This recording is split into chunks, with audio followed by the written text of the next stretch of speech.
I've done just about every kind of seminar you could imagine.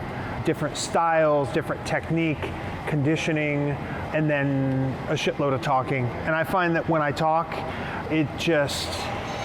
I can connect with everybody individually and give you something that you can leave with. Yeah, please. We're good. I'm never gonna have a seminar where everybody is at the same level of experience or every single person is looking for the same thing, unless it's like a specific like lucha seminar or British wrestling or whatever. Awesome, thank you. So what I do here is I just go through everybody. A couple of you have been to my seminars before. I remember you from LeBron's. Anybody else? No? Okay. I'll go through, I'll ask a handful of questions and then we go through everybody. And then that gives me context a little bit to who you are, what your story is. It just helps me. And then we start to get into actual wrestling feedback and questions, and nothing is off limits. Like anything you can think to ask, we can cover. And I can at least try to answer it. And what's cool about this is no two seminars are the same because it's different people, different conversations, different topics, and it puts me on the spot. Like I don't have a prepared list of 10 commandments of pro wrestling to preach here. I probably should figure that out, but yeah, I have to be the one with the answers, right? You guys are paying to get a little something from me. It'd be shitty if I didn't have an answer for you. All right, awesome. So the first group of questions, this is just like an introduction, right? You can be as concise or as detailed as you'd like. Everybody's a little bit different. I'd like to know your name, your wrestling name, your age if you feel like it, what your level of experience is, roughly how many matches you've had, if you've been around for a little while, where you trained, who you broke in with. Just that kind of story about you. And then you're here, so I'd like to know what you're hoping to get from this, like what you would like to retrieve from today's talk. So again, just intro, who are you, where are you from, where'd you train, and what are you looking to get out of this? Cool? My man, you get to go first. My name's Hunter. I've been training for about 3 years next month. I'm 16, I play football, I'm still in school. Just kind of doing everything I can right now. Yeah. And what I want to get from this is just pick your brain and learn as much as I can. And you have not had a match yet? I have. You have? I've had probably 100. Oh shit, you've had 100 matches. Damn. I thought how long did you say you've been training? 3 years-ish. In my head, when you said 16, I was like, oh, he means 3 months. Oh, no. Okay, thanks for that. Shit. How'd you get started so young? Emailing people. Yeah. Persistent, trying to get This 13-year-old kid emailed me. What? I was as big as I am now. Yeah, 13, yeah. But I'm like 6 foot, 220. Yeah. So they did not think I was 13. Yeah. Who all did you train with? Right now I train with Ring, North Carolina with Eddie Brown. Nightstick Eddie Brown? So I've done a bunch of different seminars here and there, but that's not the home promotion right now. Yeah. Where was there a school that you started at originally? I've just been there. Where? I've been at. Oh, the same place. Okay, cool. All right, man. All right. Thank you. Sir, thank you. My name's Fluffman. God-given? No, but I use it as my name Yeah. no matter what because I gave myself that nickname in middle school. Yeah. Because I used to get picked on for being like a bigger guy. Yeah. So if you change your name to Fluffman, it's a lot harder to pick on that kid. And now I make money off of it, so it's great. Yeah. I've been wrestling for about 3 years, training for 4. I trained with Ethan at the Palmetto Wrestling Academy. I think I've had, last night was my 75th match. Yeah. And we've just been going out, man. Doing Yeah. it. Biggest thing I want to learn from today is I want to learn how you perceive wrestling. Okay. Everybody perceives wrestling different. I want to see what your take is. Yeah. So it's 75-ish matches. Have you worked much out of the area? So I've worked in Georgia, South Carolina, North Carolina, and Tennessee. Yeah. I haven't really gone outside of the Southeast right now. Yeah, that's still good though, man. That's good. Is there like a real shit show that you've done? Yeah. What you got a horror story? What do you got? It was a show in middle of nowhere, Greenville, South Carolina. Yeah. There was 12 fans, 2 paid, because it was a Toy for Tots drive. Yeah. So I felt bad for the kids because they had nothing. No toys. No toys for those times. No tots. Like, Yeah. 0. And then the ropes stopped working after the first match. It was the greatest night of my life. Living the dream. Living the dream. Man, I think I wrestled one time in front of 4 people, and only one of them was looking at the ring. That was in my first year in wrestling. So it's fun. It's all a part of it, as long as you don't hurt yourself in one of those situations. Yeah, very cool. Shitty rings. Oh, yeah, dude, they're the worst. Yeah. That's why I try to get to shows and be as hands-on with the ring as possible. Yeah. And at least investigate. Yeah. See what you're working with. There was one show we had boards that had holes in it, and so the promoter put a stop sign under the padding. It's like, hey, just don't bump on the stop sign. Well, where is it? It's like, stair maybe? Gink, I don't gink. remember. I don't know, figure it out. You get a nice drop to hold finish. Yeah. Get good sound on it. Yeah, very cool. Thanks, dude. Thank you. Appreciate it. What you got, my man? My name's RJ Burrs. I wrestle under the name AJ Alexander. I've been training for about 6 years, been working for about 5. I have about 200 to 10-ish matches. I train out of Pittsburgh, PWS Academy, which actually went under. Oh, Brandon K? Brandon K, Dean Okay. Bradford, Quinn Magnum. Yeah. Wait, it's gone now? Or? So Brandon and Dean moved their school to a different promotion.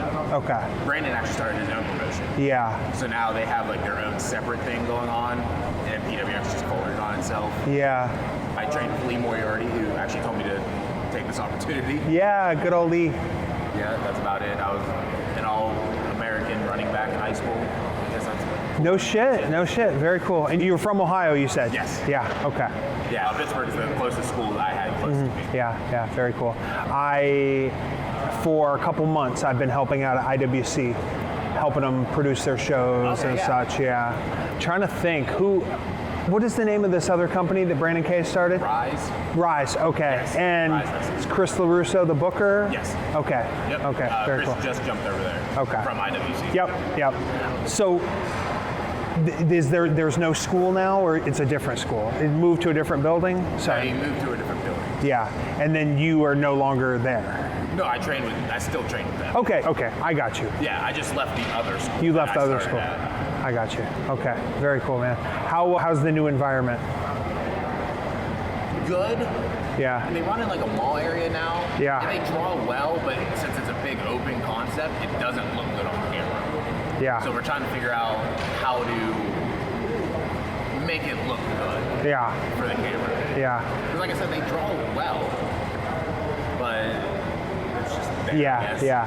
I wrestled in the OG Dirt Mall, the WrestlePlex. Yeah. I started wrestling for Jim Miller in 1999. Yeah. Jim. Yeah, I met Samu, head shrinker Samu. Yeah, I remember him too. And he was booking NWA East at the time, and he brought me in to do some shows. So and then I worked a lot in Pittsburgh. I worked for them up until IWC started, and everybody jumped over to Norms. And yeah, a lot of history in that area. Have you met Bubba the Bulldog? I actually wrestled him about 3 months ago. No I shit. wrestled him in December. No shit. Yeah. That'd be 6 months ago. Yeah. I wrestled him when I was 19. Yeah. I'm only 24. Yeah, very cool. Yeah, thank you, man. I appreciate it. Glad you're here. What's up? Hello, my name is Elijah. Your name is? Elijah. Nice to meet you, man. I've been training for 2 months at the Carolina Wrestling Academy under Jakob Hammermeyer, Kobe Carino, and Bo Jack. I don't have a ring name yet. Haven't had any matches. I'm as new as you can get. Yeah. Pretty much. And I wanted to come to the seminar to Senator Money. Yeah, very cool, man. How did you find out about the school that you're at right now? I went to the first DPW show, and after about 34th match, I was like, damn, I've always wanted to be a wrestler my whole life. Yeah. This is in Jacksonville, North Carolina. Yeah. About an hour away from where I live. I'm at that questions. Pointing me in the direction of that. Yeah. And how old are you? 22. 22? Hell yeah, you feeling good so far? Yeah? Best decision I've made. Any job and school I've ever been to, my heart's not been in it. Yeah. The first bump I took didn't feel great, but I was like, that was awesome. It's tolerable. I'll put up with this to do the cool stuff. Yeah. What has surprised you the most coming from outside in? Honestly, a lot of that stuff I figured would be like the absolute worst. The only thing I can really say bad for me was I came in completely out of shape. I'm still not in that shape, but Yeah. I came out after I graduated high school in 2017. I let myself go. I didn't do nothing, Yep. and I came in. I was like, oh, that's probably I should Yeah. have done. Yeah. Other than that, Dude, this is a whole different kind of shape. I was at the Performance Center for years, and they'd have world-class athletes come in, and they'd be fucking dead. And these are people that are multimillionaires from their athletic endeavors, and they hit the ropes a couple times, take a couple bumps, and they're fucking dead. So, other cardio is good to just get your body in shape, but nothing is a substitute for actually getting in there and wrestling. And then that's also when you get comfortable. You get comfortable because the more time you spend in here, the more natural it is, the more natural it feels. So challenge yourself to stay in there as much as you can, and then over a period of time, then you can be like, oh man, I was in there for 20 minutes bumping and wrestling and whatever, and then do 25, then do 30 or whatever. You'll be surprised, man. You can spend a couple hours in here and it'll fucking suck the night and the next morning, but you can, I don't know, just surprise yourself with what you're capable of. Thank you, man. Glad you're here. You're a Hornets fan, I assume? Yeah. I was a little disappointed with the second half of that season. I thought they started off nice and promising, an exciting team. Just need a couple more pieces, right? Yeah, of course. What you got, my friend? I am Rob Gayler. I wrestle under Kurt Robinson, and I've been training since I was 14, so back in 2014 under Drew Gulak for multiple years. And whenever COVID hit, I was trying to go to college. I took 2 years off, so I just returned about a month ago, maybe a little bit less, just training and getting back into it. And you're from where? I'm from Philadelphia. You're from Philly? Yeah, Okay. but now I'm down here, residing around here, so I've been training at CWA. I actually just became a trainer there. I'm 22 now, though, so I'm just trying to learn from the wrestling genius Yeah, and try to take yeah. as much information as I can and just put in my notes and study it. Yeah.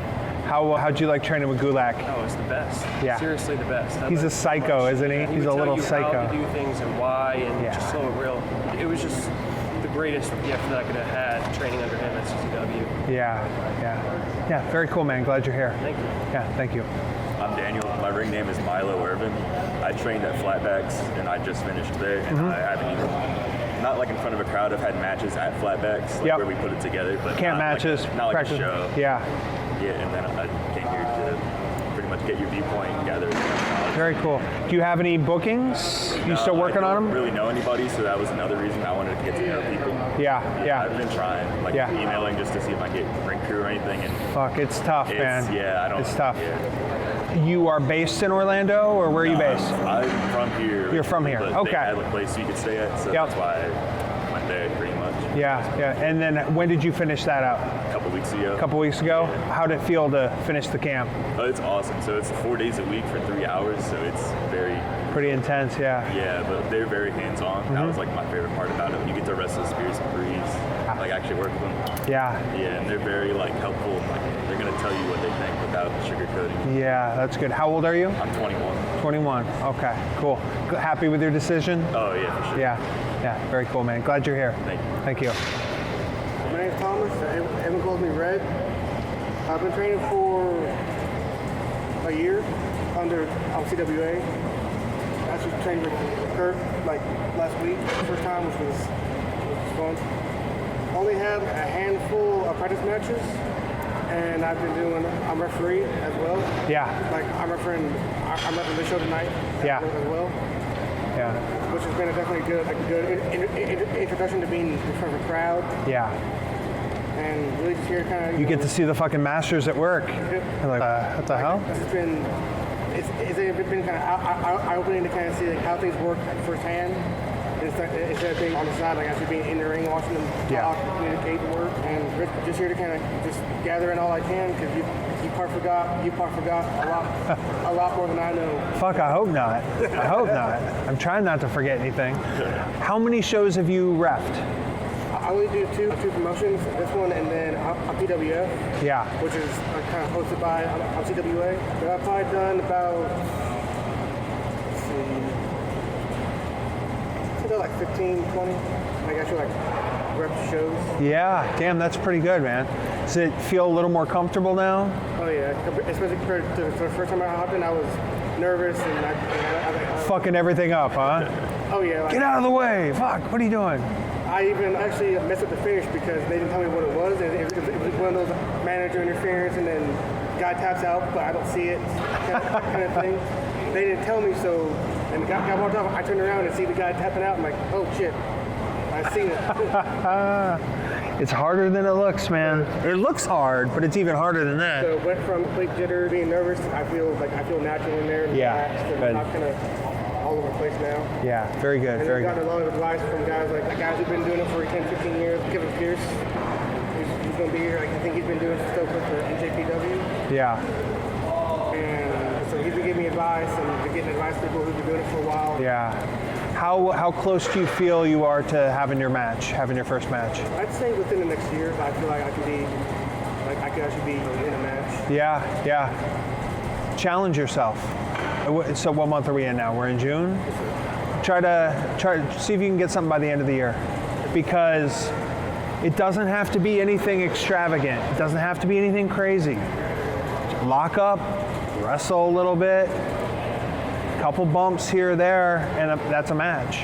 You don't have to like have these elaborate false finishes or full comebacks or bump and feed. Like just wrestle, get out there. Because until you are having matches in here, there's a part of your wrestling brain that's not unlocked, right? Because you can learn the technique and this structure and this and watch all the tapes and listen to everybody. But until you're actually in front of a crowd performing, you can't learn from that experience that you don't have. So if you're never going to be ready, right? You're never going to wake up one day and be like, oh, okay, I feel like I'm ready today. No, you're not fucking ready. You just got to go do it. Be in there with somebody that is safe and comfortable. And like I said, 5 minutes, wrestle a little bit, and then go back to the drawing board. If it doesn't go well at all, you can always take a little bit of time and fine tune a couple things. But the sooner you get in there and have your first match, the sooner you can start learning from all these different little bits of feedback you're gonna get. Does that help a little bit? Yes, sir. Thank you. Awesome, man. Glad you're here. Thanks. Hey, man. What's up, buddy? What you got for me? I'm Bobby. I wrestle as Bobby Wasabi. I started training last September. I made my debut a couple months ago. I've had 8 matches now. What's your record? Probably like 2 and 6. I can't complain though. I get like main events and stuff. It's cool. Yeah. I usually go against good guys and I get to show some fights. Yeah, very cool. Is this all for Firestar or? I'm all for Firestar. Yeah. I've taken my book to LeBron, but he lets me work at other promotions. Yeah.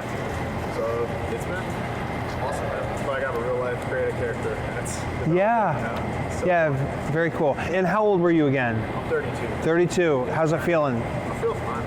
People tell me I don't feel it. Yeah. I got into sports late, but I mean, I had started Muay Thai until I was 25. I had 15 fights there. Yeah. And then switched to this, and I don't think my defense was good. I don't have like a lot of injuries or anything like that. Good. We drill safe. I feel good. And, Yeah. things been going well. Yeah. Feedback on the matches, implementing the martial arts into it. It's been a blast. A lot of the stuff that you told me the last seminar, Yeah. making things my own. Yeah. Very cool, man. I'm glad to see you. Yeah, thanks for coming. What you got, my man?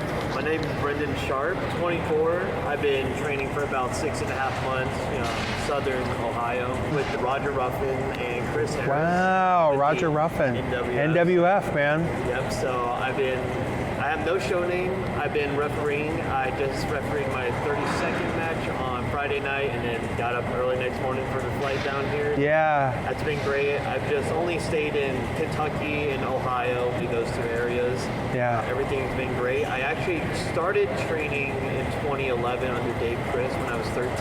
Yeah. But I only was able to do that for a couple months, and then like personal issues, like kind of had to let that go. Yeah. And the reason I came back, 2020, COVID, I just got after a breakup, so I changed my life. I was 300 pounds, now I'm 205. Damn, bro. So I was like, I want to wrestle again, want to get like a better career as well. Yeah. The IT department for hospitals and training 2 days a week with 2 shows during the weekends. So it's been great. Yeah.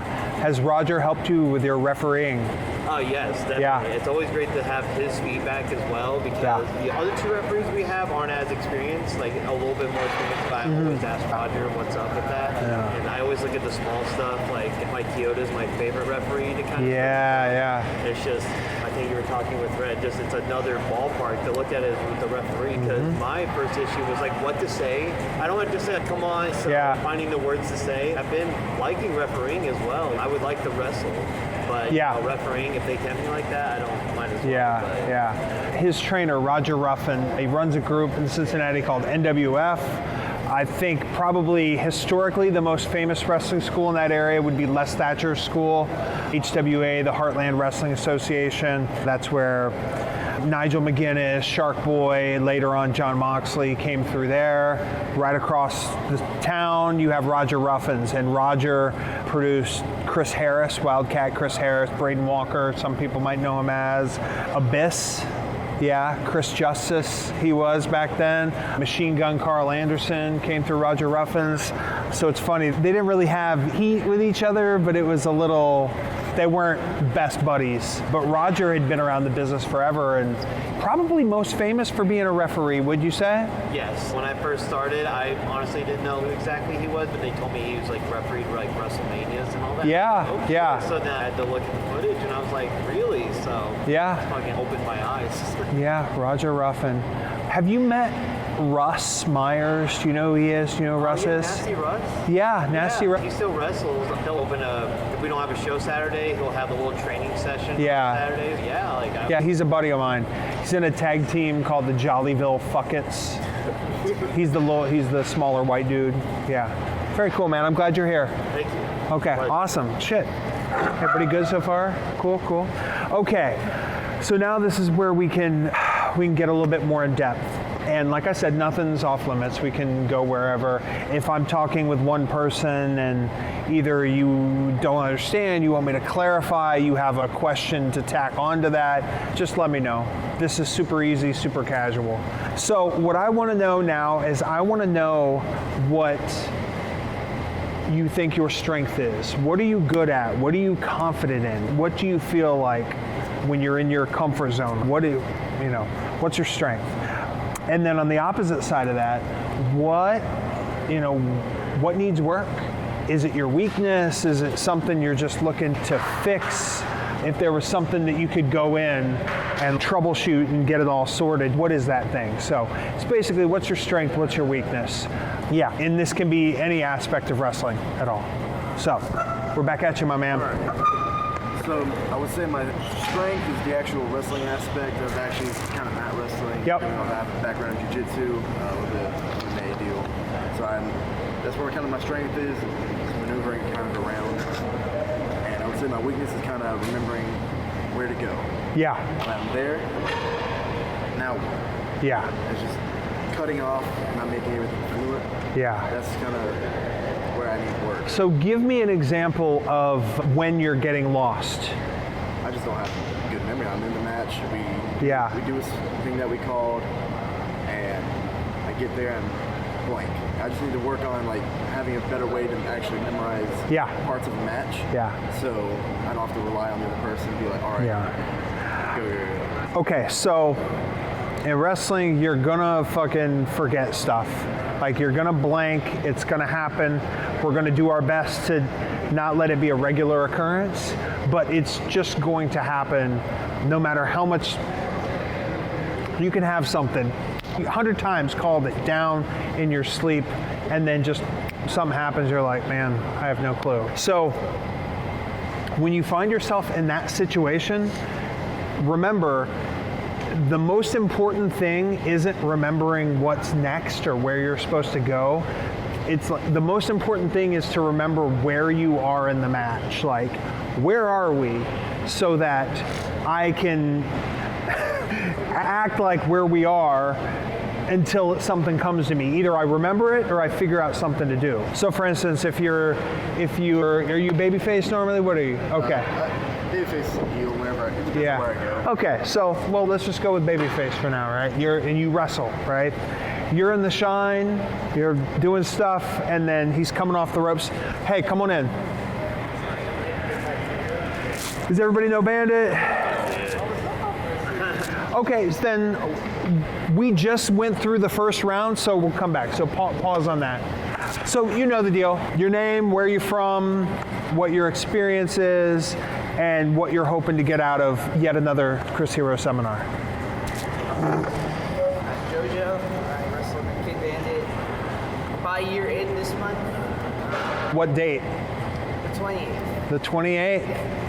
Anniversary coming up. Yeah, very cool, very cool. Nervous about that. Yeah, nah, you're good, you're good. For me, I wanted to expand more on how to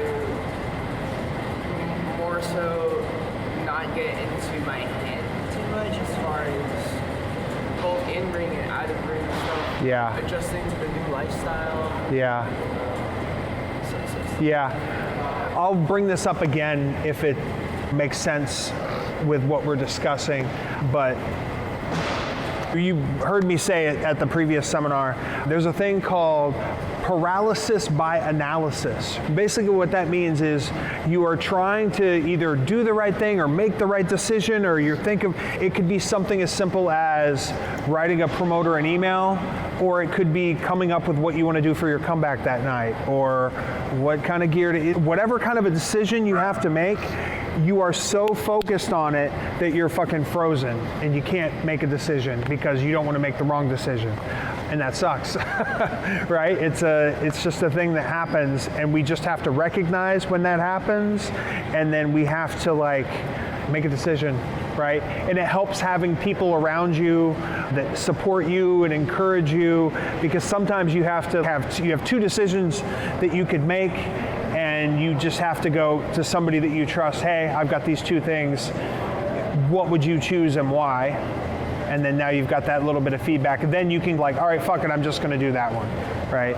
But because of the nature of this, we're gonna be in here so much because we wanna have a good match, right? We want the fans to like our match, right? We want the promoter to want to book us again, right? We want our opponent to be excited about working with us. There's just so many things that we become kind of outcome oriented, where it's, I'm doing this because of this, right? But the danger with that is if you don't get that desired outcome, you'll feel like you failed, right? Or you feel like shit, whatever. So you have to detach yourself from that and make a decision to do what you're going to do because you think it's the right thing to do in that moment. Or it's going to be something that makes you a better wrestler, right? You can become a better wrestler by having a bad match, right? The bad match doesn't make you the better wrestler, but taking a moment afterwards and analyzing it in a way that isn't giving yourself lashes, right? Tearing yourself apart of the emotion of it and going, okay, why didn't this work? And these little thought processes, they'll help us form new habits. And then we form those new habits, then it just makes it easier to make decisions. Does that make a little bit of sense? And I'll get more into this when we have some specific stuff, but yeah. It's just the torturous nature of what we do. It's just we're constantly going to be in here. We just have to recognize when it's happening and then be like, okay, let me be present for a minute. And what was your name one more time? Hunter? Hunter was saying that he's been wrestling a couple years, but every now and again he just blanks in matches, and so that's where we're going from here. Okay, so what I was saying is it's more important to remember where you are in the match than what's next. Because, like I said, you're in a shine, the fucking person comes off the ropes, and you're like, fuck, I don't know what's happening. Don't do something dangerous, you know what I mean? If somebody's coming at you, don't try to like shoot arm drag them, because it could be dangerous to both you guys, and then it could also look like shit. So what you're gonna have to do is just get a hold of them. You can grab their arm, you can wring their arm, right? Because you're continuing the shine aspect of your match. So just do something that would make sense within the confines of a shine. And there's so many things you can do. You can work a hold, you can whip someone to a buckle. There's a million takedowns in wrestling. Takedown, pin, kick out. Takedown, pin, kick out. That stuff that you don't have to, doesn't have to be a hip toss, drop kick, arm drag. It doesn't have to be that type of a shine, but as long as you're doing something, you're doing something. Same thing if you're in the heat. If you forget, that's fine, but just your body language has to pick up where you left off. So that's why it's just important to have a sense of where within the match you are. I assume most of you have a general idea of the structure of a match, not that there's only one, but just the general structure of a match. People will say, okay, the babyface shine. For me, the babyface shine is step number 2, because you have to have some kind of an establishment of who's who. It's not necessarily who's the good guy, who's the bad guy. It's who is this wrestler, who is this wrestler, and fucking why should I care? Who should I care for? So that usually gets sussed out when people make their entrances, and then people go, oh, I like that guy, I don't like that guy. Or it can happen within the course of just hold, oh, okay, this guy got to the ropes and he's all pissy. You go, that guy's kind of a jerk, right? So you have your establishment part of your match, which works its way into a babyface shine. A shine is just like it's like an appetizer. It's not just an appetizer, it's a little bit more, but it's just something to get them interested. Let them know what's possible without giving it to them, so that there's some reason for them to be into it a little bit later. You have the cutoff. I love a good cutoff. Work your way into the heat. Throughout the heat, depending on the length of the match, depending on the crowd, depending on the dynamic of the two, you have hope spots. There's no set number of how many or when to do them or when not to do them, but it's just important to know that's in the flow of the match. And then there is a point when someone's energy bar is here, someone's energy bar is here, and something needs to happen so that they start to equalize a little bit. There's a million things that can happen. And it could also be like a slow progression of, oh, he's fighting back, he's fighting back, he's fighting back. Something needs to happen to get you from here to here. So for some people, that's a double down, right? For some people, it's a heel missing something, right? For some people, it's hitting a desperation move out of nowhere, right? Then that leads its way into a comeback. You've got a comeback. The fans have been patient. They've been cheering. You want to reward them with a satisfying comeback. And then you want to punctuate that comeback with something that could potentially be the finish of the match, right? And then now it's up to you whatever you're tasked with doing for the show, how much time do you have, where are you on the card? Not every match needs a bunch of false finishes. If you are only doing false finishes, your false finishes are not false finishes because people are seeing that you're never beating anybody with any of these moves, right? So we get so caught up into having a good match, and we think a good match is, oh shit, that we think short term and we don't think long term is doing things that people go, oh, it's over. And then, oh shit, it's not, right? As opposed to, you've done 4 things that aren't your finisher, and I can only suspend my disbelief so much, right? False finishes, finish, whatever, right? So, when you find yourself blanking, fuck, okay, where are we? Do I need to be selling? Do I need to be fired up? Do I need to be mad? Do I need to? So that's number one. Second part of this is maybe work on tweaking your memorization process. Let me hop up here. This is gonna slide out from under me. I take a big bump in front of everybody. What works for me is visualization, right? And what I mean by that is,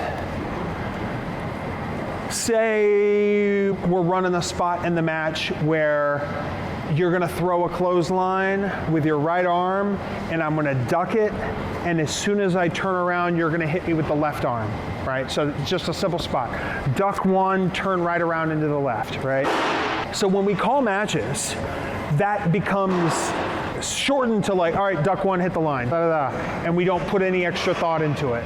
So if that's how we remember it, there's a chance that just fucking disappears, right? But if you try to remember it from an aspect of like, all right, I'm feeding around, here's that clothesline. Okay, I see the clothesline, I duck out of the way, and then I turn around, and then, oh fuck, the left takes me out. If you try to put that in your brain as what it's going to look like when it happens, when you're blanking on the spot, and you're like, fuck, when you see that clothesline coming, there's a chance that your brain will go, oh, it's the fucking duck. And it may be last second, oh shit. But we want to prepare ourselves in case we forget. You don't want to plan on forgetting. But if you start to work on that, it's the same thing like, I'm trying to think, a place kicker in football, right? He's not just, okay, I'm gonna set back here, and then I kick the ball. He's imagining the entire thing. He's imagining where on the ball he's gonna kick it, and then he's watching the ball go all the way through, right through the uprights. So he's visualizing the whole thing, and it's just that positive reinforcement that kind of helps our brain, right? Place yourself where? Yeah. So when you're new, and you call a match with somebody who's been wrestling for a long time, or just somebody that is used to calling a lot of stuff, it can be frazzling, right? It can be intimidating, because they're like, all right, go ahead, boom, boom, all right, shoot you around, quarter, and you're like, holy fuck, I don't have any of this. You can ask them to, hey, I'm having a hard time with this, can we go back, can we slow down just a little bit? But you don't always have to call at their pace. Right? You can, when they're there, you can go through it however they want, but now you can go off on your own, and that's when you can, instead of spending 30 seconds to call this match, you can spend 2 minutes taking your time of, all right, I'm gonna take the back body drop, boom, and then I know I need to feed up into a corner, so okay, I see the corner and I'm working my way over to the corner, boom, and then I know he's gonna come in with a flying forearm in the corner, right? So now I'm in the corner.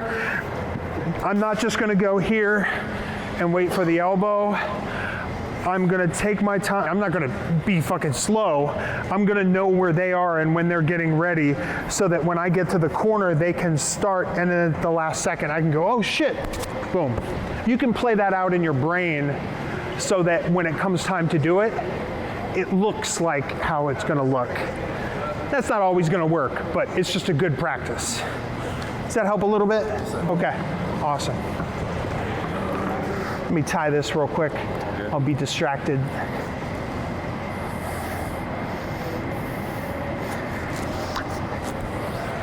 And Bandit, just like before, if I'm talking with somebody else and you have a question in relation to that, just let me know. Cool. Sweet flag, some fucking sweet flags. I like the all red ones. What the fuck are those? All right, we need a red one. Shit, somebody sewed that. Like somebody, all right, fuck, we got the inverted fucking blue and red. It's probably some historical North Carolinian, yeah, I don't know. All right, what you got for me, Fluffman? All right, so for me, I feel like my biggest strengths inside the ring is my character work. I feel like I can do a really good job of making people understand who I am and what I'm about before the match starts. Are you primarily heel or face? I'm primarily face. Okay. Okay. Everybody loves Fluffman. Yeah.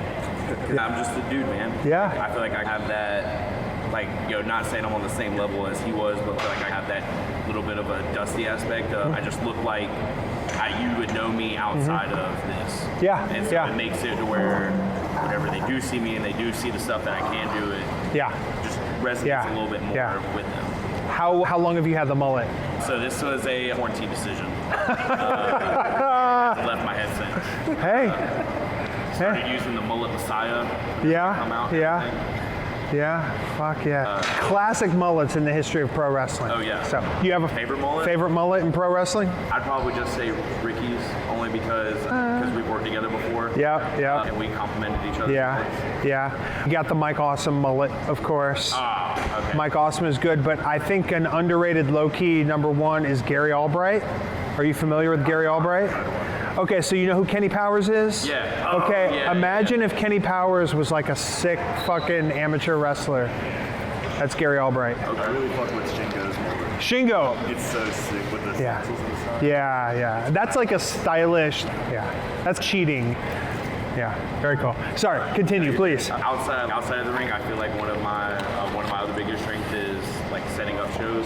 Yep. Because for the year I trained before I graduated, I was in charge of ring setup and show setup for our show in Columbia, and I did that twice a month, or we did the show once a month, but then we would go back to the school the next day, and before class we would have to set everything back up. Yep. So like within my first year, I probably set up a ring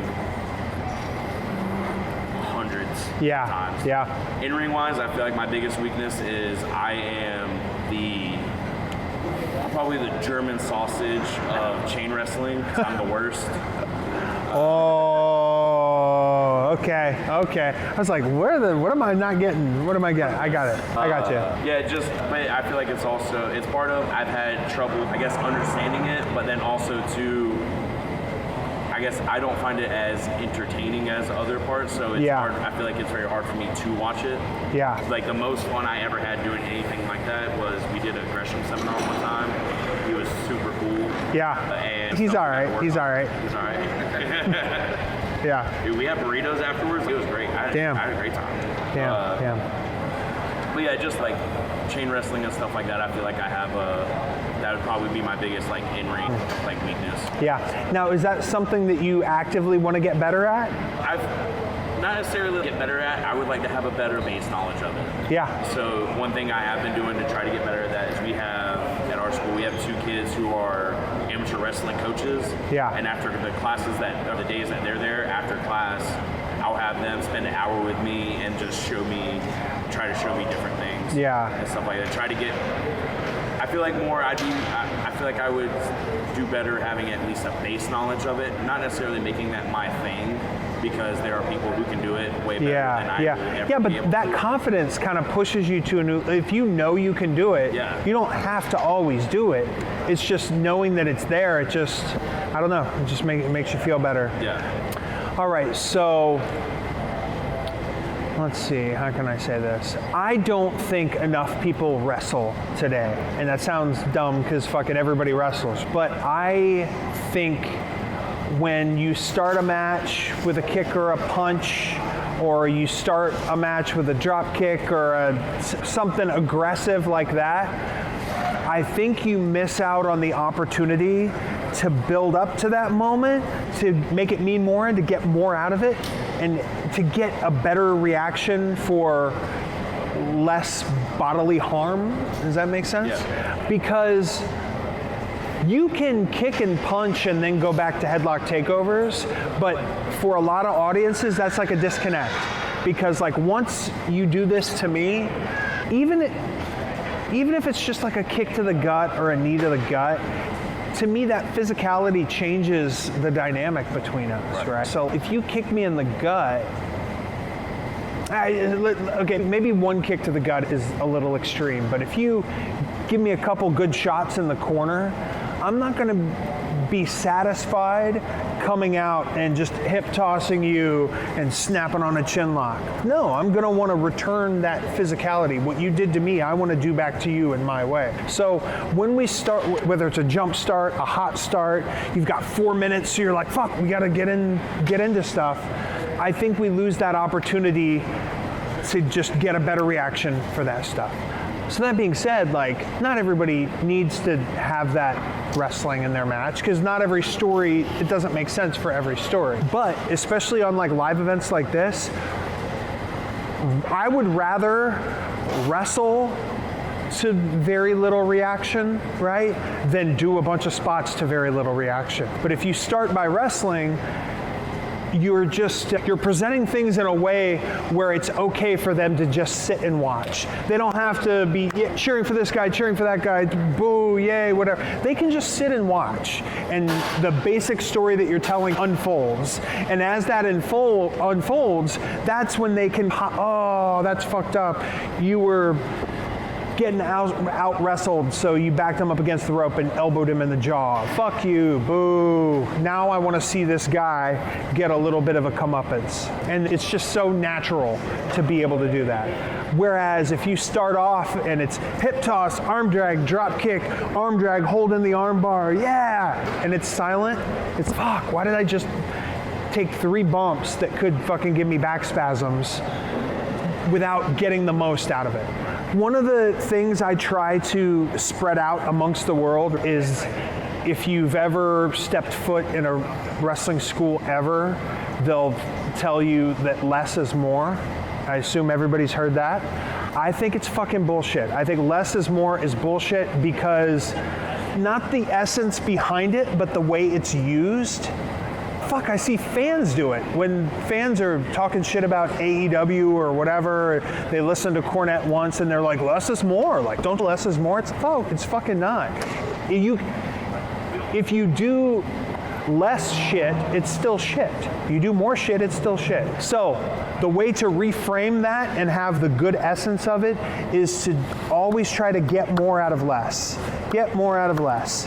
So I'm not telling you to go out there and do less. I'm telling you to decide what you're going to do for your match and figure out, how can I get the best reaction, how can I make this the most satisfying, how can I get people out of their seats with a cutoff, like how can I make someone gasp in the crowd, how can I do that? Instead of, oh, we're going to do this and this and this and this. It's like picking the 4 things that you're going to do and dressing them all up so that they're all logical, they all make sense, and they're all satisfying, right? So it's the same thing. It gets rid of that carny, condescending, I can't believe these guys don't know less is more, like what the fuck? It sucks. Just try to get more out of less with what you're doing. So back to mat wrestling, chain wrestling. So I see you have a notebook. Okay, so you're a notebook guy. Yeah. I'm notebook, but I also use my phone and I interchange, whatever works for you. When I did my notebook for wrestling stuff, I would break things into categories, right? So there'd be like hammerlock, headlock, waist lock, full Nelson, arm bar, like all these different holds that you do when it comes, not like a figure 4, none of that, but stuff that you can work in and out of when you're in the wrestling portion of a match, right? Then they each have their own kind of category. Then you start writing reversals. What is a way that I can get out of a hammerlock, right? Shit, you just go behind the guy, right? Yeah, but if you're the 4th match on the show, they've probably seen that same reversal 2 or 3 times already, right? Maybe 2 or 3 times in the same match, right? So what is a way, especially someone that has a different character, that looks different, that wrestles different? How do you get out of a hammerlock? It may be something that you saw on tape, right? It may be something that you came up with in class, right? So start to build out your catalog of like, all right, I have 10 different ways to get out of a hammerlock, and not counting the 2 or 3 bullshit ways that everybody does, right? Same thing with a wrist lock, same thing with a whatever. And then as an addendum to that, offensively, with your hammerlock column, okay, what can I do from a hammerlock? So let me grab you for a second. So what I mean by this is, so I have reversals, right? So we know reversals. But when I have the hammerlock on, like what do I do? All right, so boom, I have him here, right? Okay, I can slide up under here and I can take him down that way, right? I have him here, right? To get a little extra snap, I can push him this way and then pull him right back into it, right? From here, I can have him here. I can grip his hand this way. I can spin him all the way around, and I've got him in an armbar. So those are things, if I'm in a hammerlock, and we've been doing hammerlock shit for 2 minutes, and it's getting stale, now you challenge yourself, okay, what can I do from this position? Oh, I can run him into a buckle. Boom, all right? Now I can reach across and grab the face bar. That's when you start to get into the fun technique. Oh, I watched this Fit Finley match and he did this, or I watched, I don't know, the Lucha Brothers and they did this fucking takedown from a hammerlock, right? That's when you start to beef up your thing. Doesn't mean you're gonna do them all, but it gives you an arsenal of shit to do. And it puts you ahead of other people that are only relying on their memory, stuff that they've learned. So another thing that I would challenge myself to do in matches, if someone grabs me in a hammerlock, I probably have 2 or 3 like go-tos that are just natural for me to do. Before I do that, one, you gotta fucking sell the hammerlock first, right? Sell the hammerlock, stop the pressure, right? It's a slight, subtle education that this hurts and I don't want him to do it to me, so I'm gonna try to neutralize that so it hurts less. Then I'm gonna go, okay, what is a hammerlock reversal that I can come up with on the fly right now based on the situation? We're over by the ropes. What did the fans say earlier? Using all these different elements that you have now, challenge yourself to come up with something on the fly that may work. Maybe it doesn't work, but now you're thinking outside the box because you know you've got those 3 in your back pocket that you can do at any time. You don't have to go straight to them. You can come up with something spontaneously, right? So when you're approaching your wrestling like that, you're slowly, what are a couple reversals, what are a couple takedowns that you do that look good and you're happy with? All right, now what are some other things we can come up with?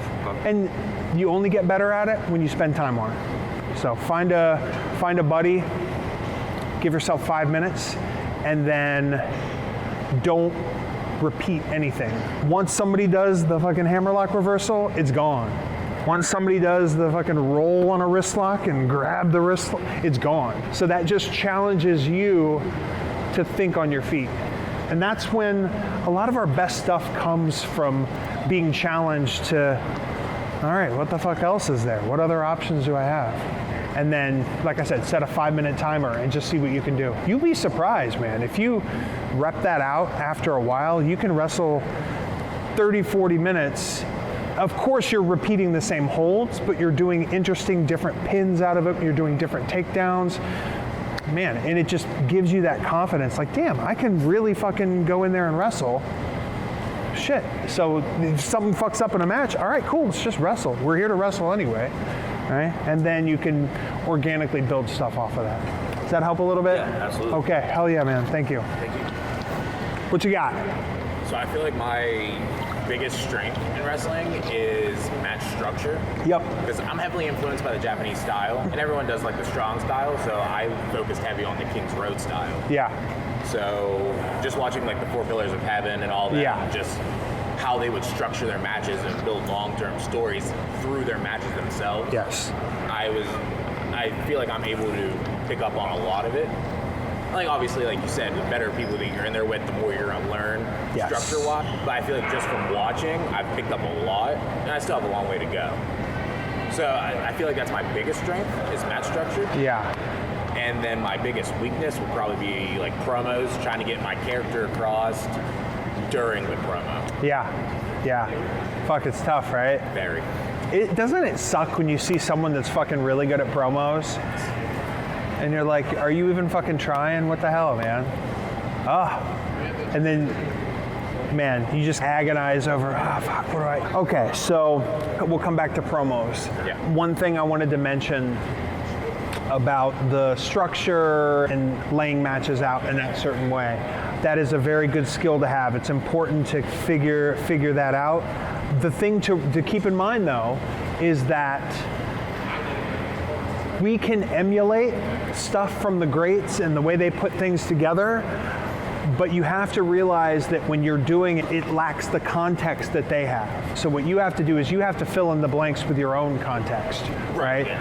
It used to be so frustrating for me because I was working twice a week for IWA Mid-South. Every Wednesday, every Saturday, same people. I'd have good matches with good wrestlers, and people would write on message boards and say they liked the matches, and then I would go to a new territory, a new company, and I would do the same thing that I had been doing, and it would be a complete fart, right? And I'm like, what the fuck? So when that happens, your gut is, I guess the fans, they just weren't into it, right? So this is the side story here. There's no such thing as a bad crowd, just bad wrestlers, right? There are hard, difficult crowds, right? And sometimes you're just not gonna fucking get them, and you have to chalk it up for a loss and come back to the drawing board, right? But the good wrestler is the one that has the difficult crowd and still tries to figure out a way to get them, and then when the match is done, you don't beat yourself up for not getting them, but then you go back and go, wow, what could I have done differently, whatever. It just makes you a better performer. When you're looking inward instead of blaming outward, you'll get better. Nobody has ever gotten better by coming back from a match and shitting on the crowd. There are some shitty crowds, and I'm not saying it's not okay to shit on a crowd, because sometimes they deserve it. However, as a professional, when you're getting better and you're studying your craft, you have to take ownership of what you're doing, and there's always a way to figure out what did they want? They paid, they want to see something. Maybe they're tired, but they want to see something. It's up to us to give it to them. Okay, side story. Halloween Havoc, Eddie and Ray, sick match, crazy, right? Two guys could do that same match tonight, move for move, and probably be even crisper and nicer and add like a Canadian Destroyer or some shit in there, right? And it will not be as over as that match was, because the fans don't have the same connection to those wrestlers that those fans did with Eddie and Ray. That doesn't mean to not emulate and borrow and study, but you have to just understand that context when you're doing that. So if you're taking an All Japan finishing sequence from Kawada and Taue, you can do that, but you just have to know, I might have to change this a little bit, or I might have to add a little bit of different personality or add a little something into it to get people on the same page, because they just don't have the same context that we have. Okay, promos. There's this WWE bullshit that you used to hear all the time, right? A match is a promo and a promo is a match, right? And it's not completely true, but it's not a bad way to think about promos. If you give your promo a basic structure, when you're working at it and you're trying to get better at them, if you give yourself a structure to stick to, then you can see tangible improvement, right? Beginning, middle, end, right? What's your first, who are you, what are you gonna do, and why? And throughout that, you're conveying how you feel about it, right? Who are you, what are you gonna do, why are you gonna do it, and how do you feel about it, right? It can be as simple as just having 3 sentences, right? If you want to break it down, it doesn't even have to be 3 sentences, it can be 2 sentences. But what you do is you give yourself a baseline to go off of, right? And now that you have the content of the promo, you need to figure out like what the energy of the promo is. Are you happy? Are you sad? Are you pissed? Do you start off good, but as the promo goes on, are you getting fired up? Are you getting mad? We have emotions when we talk in everyday life, right? So it just makes sense to convey those same emotions, because we can tell when someone is reciting a line, right? You can just tell. It doesn't have that behind it, right? But sometimes the content of the promo is less important than the tone of it, right? Because fuck, there's some people that are just so good at promos, they could fucking say nothing, but just the way that they say it and how they say it, you just get it. You get what that story is, right? What story are you trying to tell? What are you trying to convey? Keep it simple to start out, and then you can start playing around with it. You play around with the different emotions, the volume. Are you starting out mad and scaling it back? Are you starting out with a whisper and you're working your way up? And then also, what speed are you talking? Are you being contemplative? Are you thinking about what you're saying? These are just different ways to, like I said, you give yourself that structure of 3 sentences, then you just deliver it, and then go, okay, let me deliver it in a different emotion. Okay, let me fucking cut out the middle and then pause and think about what emotion you're trying to convey and put yourself through that to see if it comes out. Then just fucking keep cutting this same promo over and over until you have it, right? And you have it, you fucking have it. Then write promo number 2, right? You think the guys back in there are some guys that always cut stuff off the top of their head and they were great at it, right? That's not everybody. That's not everybody. There are some people out there that would just have their shtick and repeat it, and to this day we still hear them say the same thing, and that's okay. So figure out what style works for you. Does that give you a little something? Yeah. Is there anyone you would suggest studying or anything along those lines? Oh man, there's so many good promos. Gosh, it depends on what you're looking for. There's Jake Roberts, there's Roddy Piper, there's Arn Anderson, who's very more subdued, but he's very matter of fact. Is there anyone who would give you like the final boss vibes?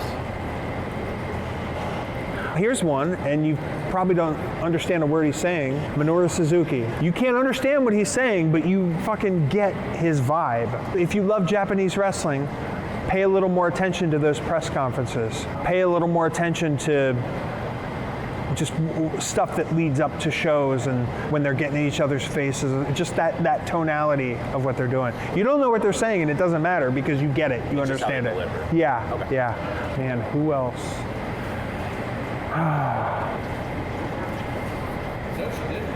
I should put together a list or something because there's too many. There's too many. Yeah. Does that help? Yeah. Okay. Perfect. Thank you, man. Thank you. All right, my man. What you got for me? Like I said in the introduction, I'm only 2 months in, but from what I've been told, my best strengths is that I actually show up and I'm picking up what they're putting down, if that makes sense. Yeah. What they're trying to teach, I'm grasping pretty fast. And for somebody that's bigger, so a lot of the movement and Yeah. stuff I think I need to work on. And when we do drills, they say I can't do it better with selling. Yeah. Oh, it's tough. You gotta, your brain's gotta remember it, your body's gotta do it, but then your brain has to remember what else is going on. It's a long process. Another part I go through in all my seminars is the stages of learning. You remember me talking about this? All right. So there's 4 stages of learning. When you're trying to learn a skill, when you're trying to learn something, especially when it's physical, right? You start off with this thing called unconscious incompetence, right? And that means you can't do it because you don't even know what it is. You've never learned. Fuck, somebody gives you a fucking tuba. Fuck, what are you gonna do? Try to blow into it, fucking press a couple buttons. You have no idea where to fucking start. Then you start having some tuba lessons, right? So that's when you get into the stage of conscious incompetence, where you know what to do, but guess what? You still can't fucking do it. But you know that you can't do it. You know what you're supposed to do. You know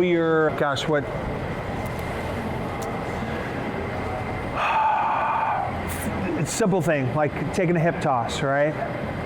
Sometimes you just forget to post, and you're like, fuck. You know you're supposed to post, but you're just not fuck, I don't know. Right? So that's the second stage. The third stage, after you've been repping it out, is conscious competence, right? Conscious competence is, I know what to do and I can do it because the only thing I'm doing in life is concentrating on this one thing. Best analogy for that is when you first learn to drive and you're just like fucking, you don't want to have any music on, you don't want anybody to talk to you, you're fucking stressed out, you're going 10 miles below the speed limit, right? But you're driving perfectly fine, but you need activity from every mental faculty possible to keep this going, right? That is what's happening with you right now. You're going through the drills, you're bumping, you're feeding up, you're doing this stuff, but it's not natural because you're just concentrating so much on what to do. So the only thing that will help you there is to just start to instill habits. For instance, give me an idea of a drill that you've been doing that you're not selling in, apparently. So on Thursday, I was going over getting heat, and the person I was working with was working my leg. Yeah. And at the end, I asked the coaches that were there, I said, "Did you see what I was doing?" They said, I was like, "Ow, fuck, my leg, that hurt." And then I would stand back up straight. Yeah. Okay, what's next? Yeah. Okay, so then you need to just reprogram yourself to not just say, "Ow, fuck, my leg." You have to have some kind of a physical recognition of what's happening, right? Same thing if you take a hip toss, right? Instead of taking a hip toss to get up to feed into an arm drag, the hip toss hurts. Like, it actually hurts. Bumping in a ring actually hurts. We pretend it doesn't, but you take it, boom. So on your way up, depending on what else has happened in the match, like, there's that grab of your back, there's that grimace of your face, and the feed into the arm drag or the feed into the drop kick or whatever it is.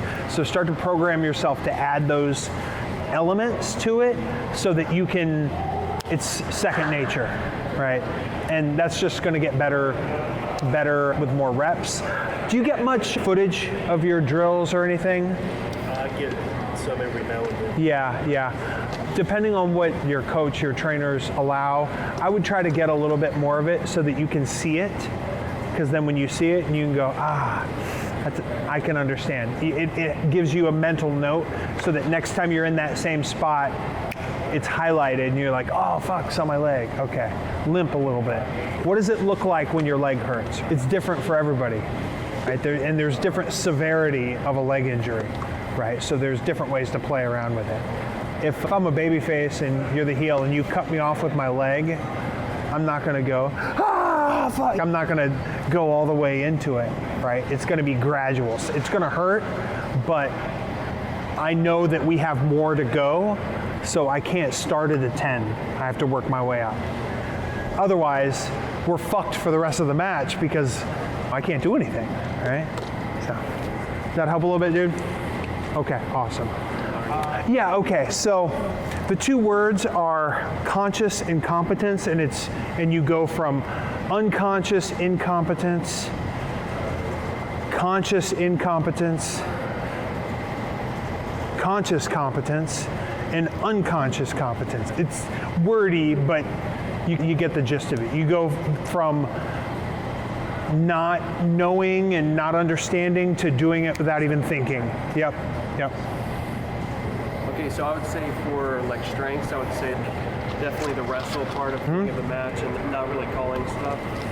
I would say that part of my selling has definitely gotten better when I stopped being like such a grapple heavy kind of guy that only shows two emotions usually, which is like anger and agony. That's like really the only two. Yeah. Like the Kurt Robinson name came from Kurt Hennig and Billy Robinson, so I want to actually melt those two together. But I think that like some of my weaknesses definitely come from like the register cell. It's almost like whenever it's my time for offense, it's sometimes I don't take that pause to register what just happened to me.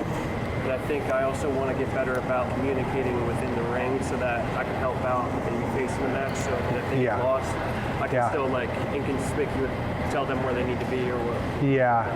Gosh, that's tough. Learning. I'm trying to fucking handle my own shit. Now I have to teach someone else. God, it's hard. It just comes with more time in here.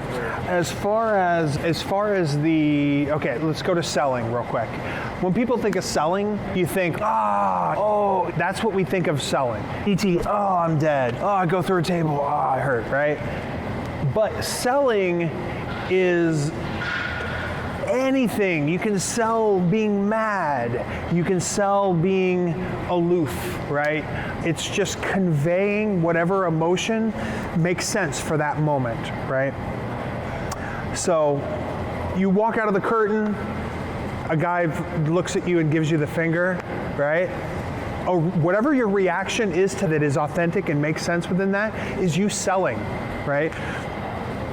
So once we start realizing, the second you come out of the curtain, everything is selling. We just need to know what we're selling. So it's not that you're selling something, you are just not accurately selling what you need to. They worked your leg for 5 minutes and then here comes your comeback. In that moment, does it matter?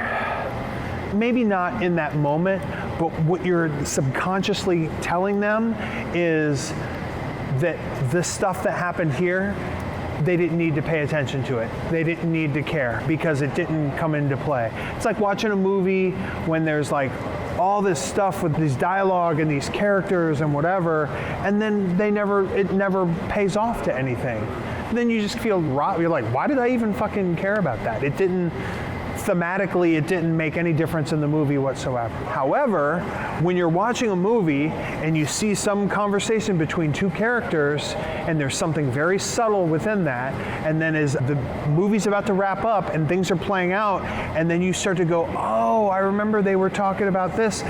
You feel smart for, oh, fuck, okay, that makes sense. And then it's rewarding because you're being rewarded for your attention. And that's what we do with our audience. We reward them for paying attention and playing along. And when you actively do not reward them for, what the fuck, like what? Then you run the risk of diminishing returns. Diminishing returns is when you do something and it gets a reaction, and then the next time you do it, it's a slightly less reaction, and then slightly less, right?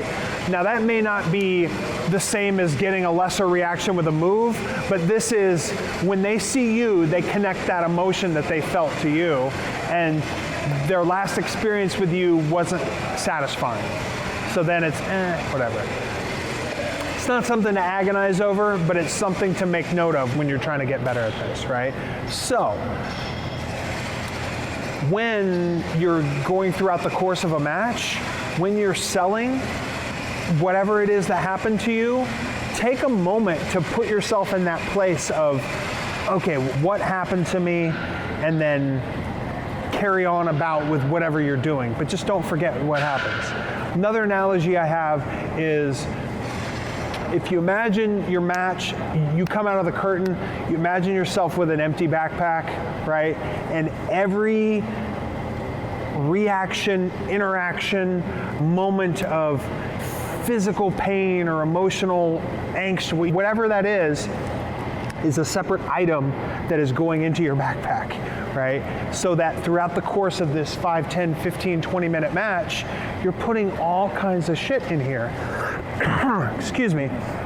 And you have to carry that with you, right? So even though it was 15 minutes ago that you got slapped across the face, you didn't forget it, because there's a point later in the match when this happens, and you have that moment, and guess what? Boom.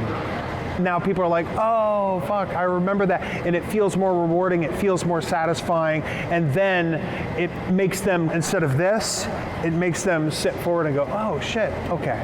So it's having those little threaded details throughout the course of your match, right? And who knows what they're gonna be? It's spontaneous. That's one of the most fun things about wrestling, is every match we have, oh my God, there's different people, there's a different energy, you're on a different spot on the card, and there's so many different things that you can play around with that you didn't plan for in the back, but now all of a sudden it's this extra energy or this extra situation that you can now take it and go, okay, yay, it makes it more satisfying, more entertaining, etc. Thank you. Does that help a little bit? Yeah, absolutely. Cool. Give you a little something? Oh yeah, thank you. So a weakness I got a lot was that my body language as a heel. What's your strength, man? Come on. So I feel like I'm pretty comfortable selling. Okay. Definitely like on the receiving end of offense, and I'm confident. Like I don't really get too nervous before a match. Like I Good. get very comfortable. Yeah. Which I feel like also helps with not getting tired as much. Yeah. And you know why that is? I feel like I'm breathing. Yeah, you're fucking, when you're trying to remember this and you're hoping you don't mess up, you're taking these little shallow breaths that you're not giving your body any oxygen. That's a quick way to get blown up. So please go ahead. And so like talking, I feel like what I say is good, but it's how much what I was told is I stay at the same level the whole time. And Yeah. work on ups and downs. Yeah. To talk. Has anyone ever said the phrase gear change? That was a big thing with flybacks is It gives me anxiety hearing that because it's such a, I understand the point of it, but yeah, that was the thing. Yeah. I weren't that good. I knew how to do them, but it was more so actually doing them. yeah. Okay, so can you give me explain a situation of a match that you had that was like this and where you needed a little oomph and didn't have it? So the matches, it was more so like the gear change where they said that my heat and my gear change were at the same level and my Yeah. gear change needed to be up here. Yeah. Okay, so maybe so you're a heel, is this Well, right? In this situation? I'm better as a face, I guess, but as in what I need to work on is Okay. being a heel. Okay. One that I like to sell that'll help you if you're a heel and you're trying to figure out what the fuck do I do in a heat? Yeah, club, slam, cover, shit. What do I do? If you take away the moves of it and the techniques of it and just the mentality, right? You're a heel, right? You've cut them off, right? Now it's time to beat them, right? Fucking easy. Boom. Beat them, right? Okay. They keep kicking out. Or you can't beat them, they're not staying down. Okay, so if I can't beat them, I might as well fucking beat them up, right? I'm gonna cause a little extra, and the emphasis there isn't necessarily on, I gotta win the match, right? It's, okay, you're being stubborn, okay, I'm gonna make you pay a little bit more. I'm gonna inflict a little bit more pain on you, right? Then when that doesn't happen, now you take it personally and all right, we're gonna do it the hard way and I'm gonna hurt you. And that's when you get that kind of spit starts flying out of your mouth, you get a little extra aggression, you're putting a little bit more into what you're doing, you're also getting more tired because of what you're doing, right? So can you see the tone change of, I'm just trying to beat this guy. And you're like, fuck, okay, I'm gonna beat him up. Fuck, that doesn't work either. All right, motherfucker, I'm gonna do violent stuff to you that's gonna make it hard for you to have another match. Please. What's the babyface counterpart? Okay. So I think, I'm trying to think of a cute way to say it. So I think the first part would be to not lose. You're just trying not to lose. You're kicking out, right? Then I think these next two are interchangeable, right? Because, okay, so maybe this is what it is. And I'm workshopping this, so you'll be my first person. So first you're trying not to lose, and I gotta come up with a better way to say that, right? You're trying not to lose. Next is defiance, right? You're defiant. You're like, no, I'm not fucking letting you do this to me, right? And then when it gets into that really vicious part, you're just trying to survive, right? You're just like, fuck, oh my God. That's when the most brutal, vicious part of the heat is happening and you're just hanging on by a thread. That's not to say that you can't go back to defiance, because I feel that's like such a good babyface trait that, fuck, no, I'm not gonna stay down. I'm not gonna let you win. Even if you beat me, I'm not gonna let you win, that kind of thing. Is that good? Not bad on the fly, huh? Yeah, thank you very much for that. What would be some more like body language ideas to do? Okay, so I'm gonna hurt this person. can you explain just a little bit of your character? Like, what are you trying to convey to the audience So when you're... it's mostly a face one, but it's Yeah. narcoleptic. Yeah, So I'll randomly fall asleep. As a heel, I'm still trying to figure out Yeah. how I want to convey it. It's more like careless, like yeah, easy. yeah. And I'm still trying to figure out how do I act like that while still saying like, looking like a threat. Okay, so body language wise, so if you go through that beat up hurt, right? If that's the mentality that you have, when you're trying to beat someone, I think you're confident. You're not like, you're a heel, so you're like always offended, but you're not like particularly over offended.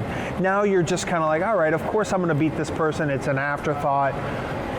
And then when that doesn't happen, that's when you start to get, all right, I'm gonna cause a little pain on you and I'm gonna enjoy it. And just that kind of, I don't know if sadistic is the right word, but just admiring your work. Oh, you send someone to the buckle, they take a real hard buckle and they crumple down. Instead of covering them for a pin or whatever, hey, that's what you fucking get. You're doing this. I'm not doing this to you. You're doing this to yourself.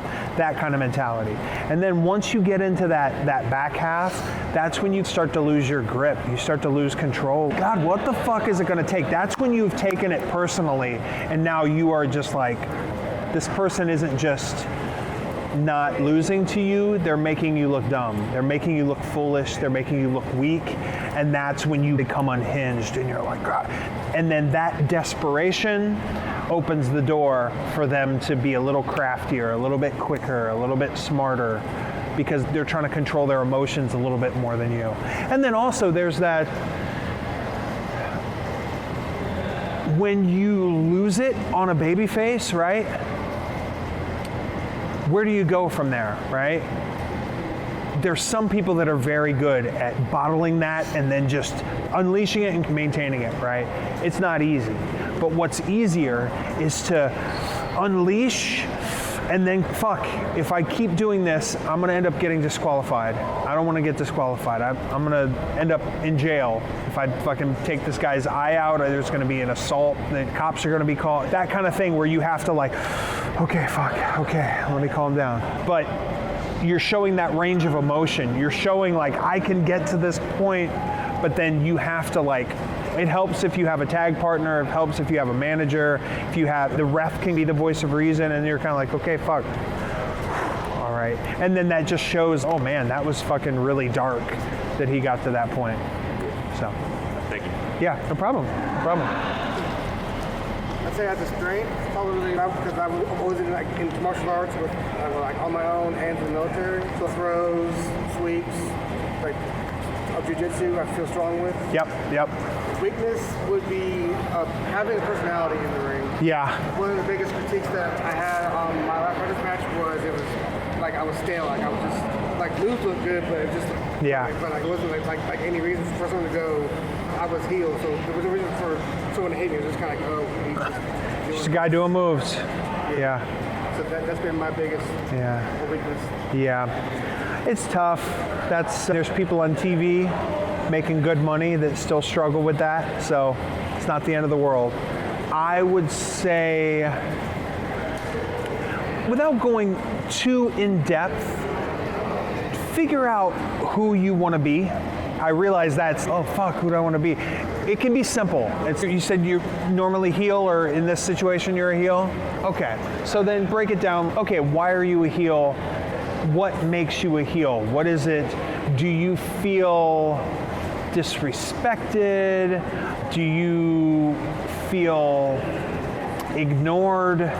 Some kind of a trait there that puts that chip on your shoulder, right? And then if you're a heel, you know, there's got to be a weakness. There's got to be something that, why are you that way? And how can people take advantage of that to knock you on your ass? So like vanity is one, right? There's the typical vain wrestler that's, oh, I'm stronger, I look better, I whatever, right? But they're obviously overcompensating for how they really feel.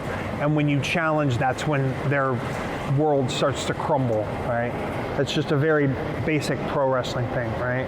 So, do you have just like a basic idea of who you want to be? And like I said, it's nice and basic. Then you can start to put some meat behind what you're trying to convey. You're not just a heel that's doing a club over the back because it's in the heat. No, you're a guy that feels disrespected.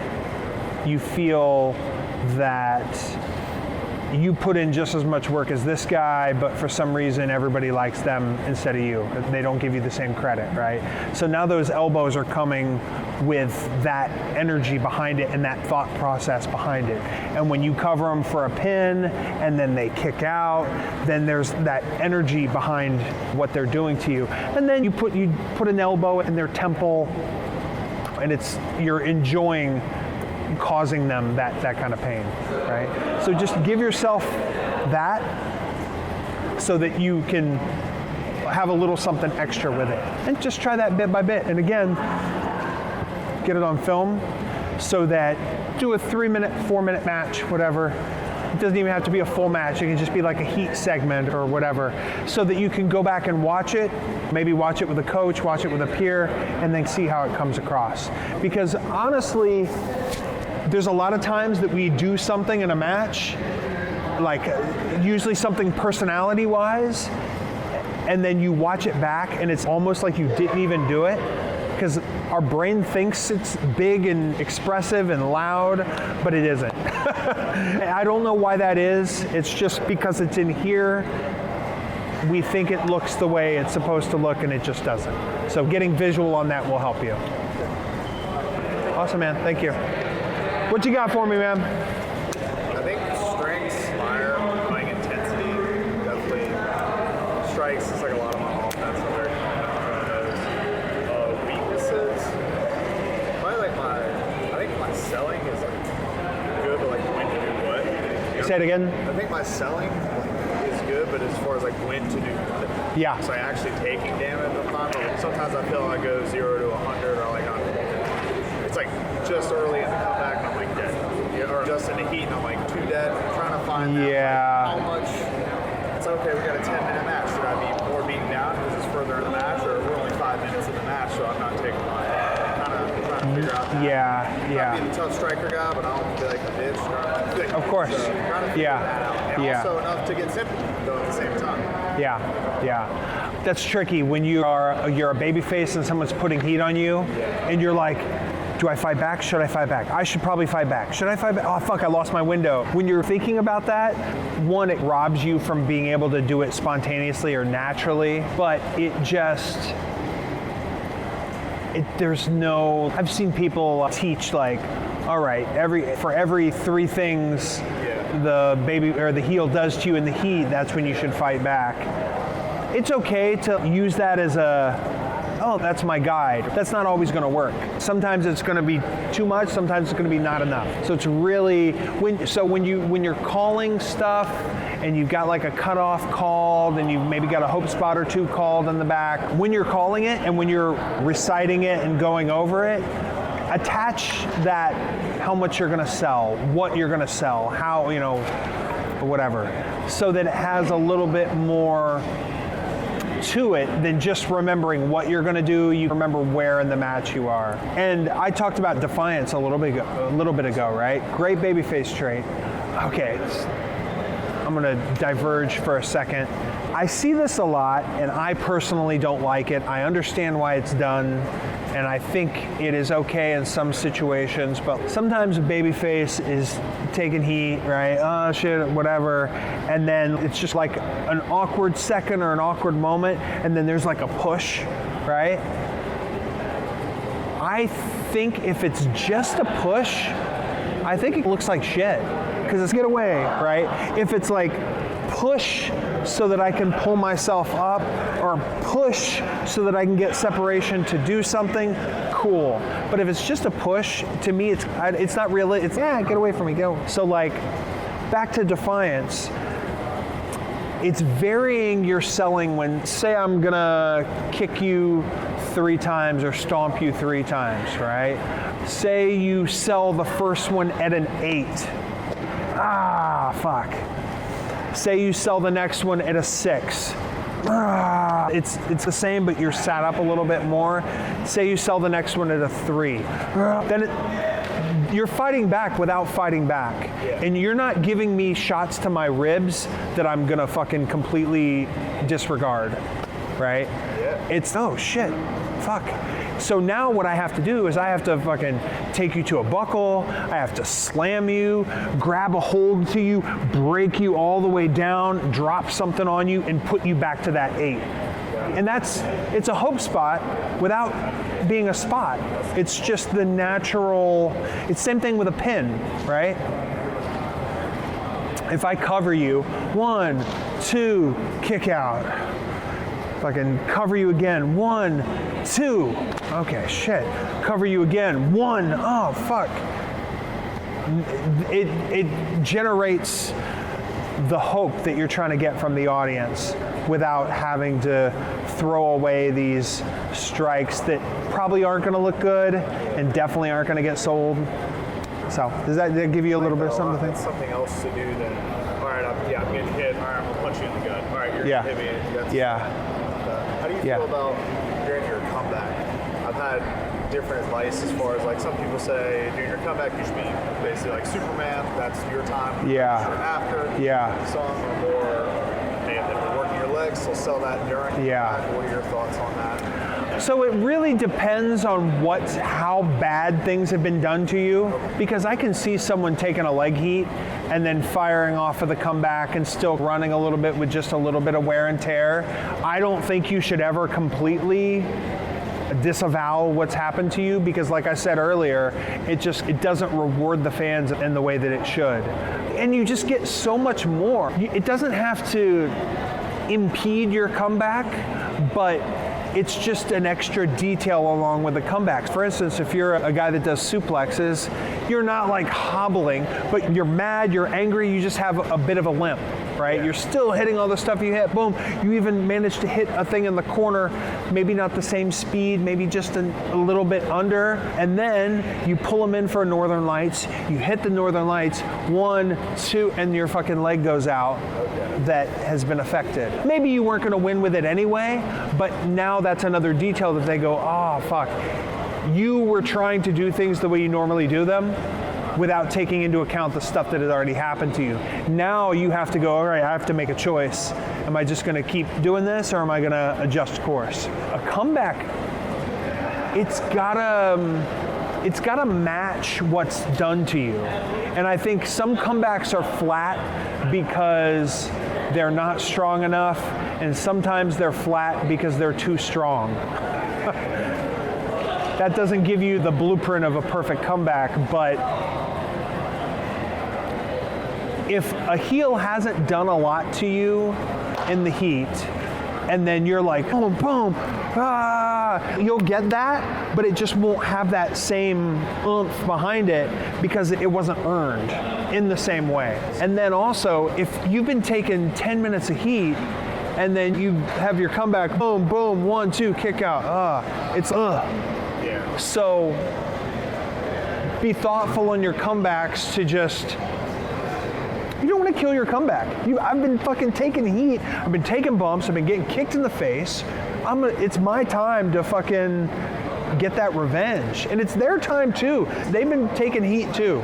So give them those fucking boom, whatever it is. If it's a bump, if it's a bump, feed in the corner, crack, boom, something continuous. I don't love comebacks that have a lot of dips and a duck and a reverse, because if you watch them and you listen to the audience, they go from yeah to watching what's next instead of letting that emotion, and then it doesn't quite get as high as it can. Not every comeback has to be the same, but don't step on your own comeback, right? So it's that boom and that emotional release, that and then the punctuation, boom, 1, 2, maybe it's a 3, maybe it's not. It's so disappointing when a babyface accidentally ends their comeback, or they step on it, or they just, it's a bummer, because they deserve it. That's super helpful. Awesome, man. Awesome. Thank you. All right, man, what you got for me? I believe my biggest strength in the ring, from what I've been told, is that I'm a good listener and really on-the-fly stuff, both with refereeing and from I've had about 5 practice matches. When something goes awry, either as a ref or as a wrestler, I'm really good at adjusting and not freaking out. Yeah. And just listening. Hey, tell them to challenge me to a test of strength. And they don't even tell me that in the back, but I'm just refereeing and I just hear it and I just... Yeah. I think that's my biggest strength because I didn't think I would... When I started wrestling, I didn't think I'd be good at that. Oh, shit, I'll have to double take. I didn't hear them, but... Yeah. So I've been pretty good at that. Outside the ring, I just love learning all the different aspects of wrestling. Whether it's not just body types, like from high fighter strength. It's like going to these seminars, like yours, and Biff was my first one. Yep. And just looking at even just the smallest thing, like how to hold on to a hammerlock, not even just a variation in the NWF, like these two guys doing hammerlocks differently, and just I just want to be a sponge. Just, I've been watching it all my life, and so now I'm really digging into it. Yeah. So let me pause you there for one moment to make a point. So outside of general safety, outside of being safe to yourself, being safe to your opponents, right? There really isn't only one way to do things, right? Outside of safety and outside of something looking shitty, right? Because you're going to go to this place and they're going to have the way that they do it, and you're going to go another place and they're going to have this way, and they're going to whatever, and that goes for structure of matches, for comebacks, for everything. There's a lot of, everybody has their own way to do their own thing, right? But what our job is we're not in this. When you go to a wrestling school, you go to wrestling school to learn so that you can become a wrestler and that you can wrestle on shows, right? You're not there for the wrestling school. You're there for yourself. Yes, of course, you're going to operate within the confines of this, but like at the end of the day, who am I wrestling for? Am I wrestling for them or am I wrestling for myself? Am I wrestling for my coach or am I wrestling for my aspiration, what I want to do, right? So I'm not saying to be selfish in a negative way, but don't lose sight of you and what you want to do, right? Because you're going to go to this school and you're going to pick this up and you're going to do this seminar, you're going to pick this up and whatever, but when the time comes, it's your match, right? It's your match on this show. And are you going to do something that pleases your wrestling school 4 states away? Or are you going to do something because you've been given this situation and you're making this choice because you think this is the best way to do it, right? So we have all these talking heads that we pick up from seminars and classes and podcasts, and just you're riding in a car with someone, you pick someone up from the airport, whatever. You get this like gallery, but at the end of the day, it's you. It's what you want to do, and you have to become like, fuck it, I'm going to do this because I think this is the right thing to do, and then you have to be accountable to go, was it the right choice? Was it at least in the right direction? So I just wanted to make that point, because you get used, like you learn a way to do it and you think that's the way to do it, but is it the right way for you? Fuck, I don't know. There's about 4 or 5 different ways to hold a hammerlock. As long as it doesn't hurt, as long as it doesn't look like shit, fucking hammerlock however you want. Continue. For my weaknesses in the ring, and this is from promos, and I think the moves itself, in between moves, I think I'm just too fast. Yeah. I recorded 2 of my practice matches. I think you were talking about in the ring, we think it's like bigger than what we usually do. And like I'm thinking of the spot, oh, how's this going to look? Because I like to be loud in the ring. I'm in the mirror, like changing my facial expression. Yeah. I get those few practice matches, I make it count. But then I look it over, and it's just, I think I just go too fast. Yeah. And like when I do a move, I don't like, because I think I had to do a heel tag match the last time.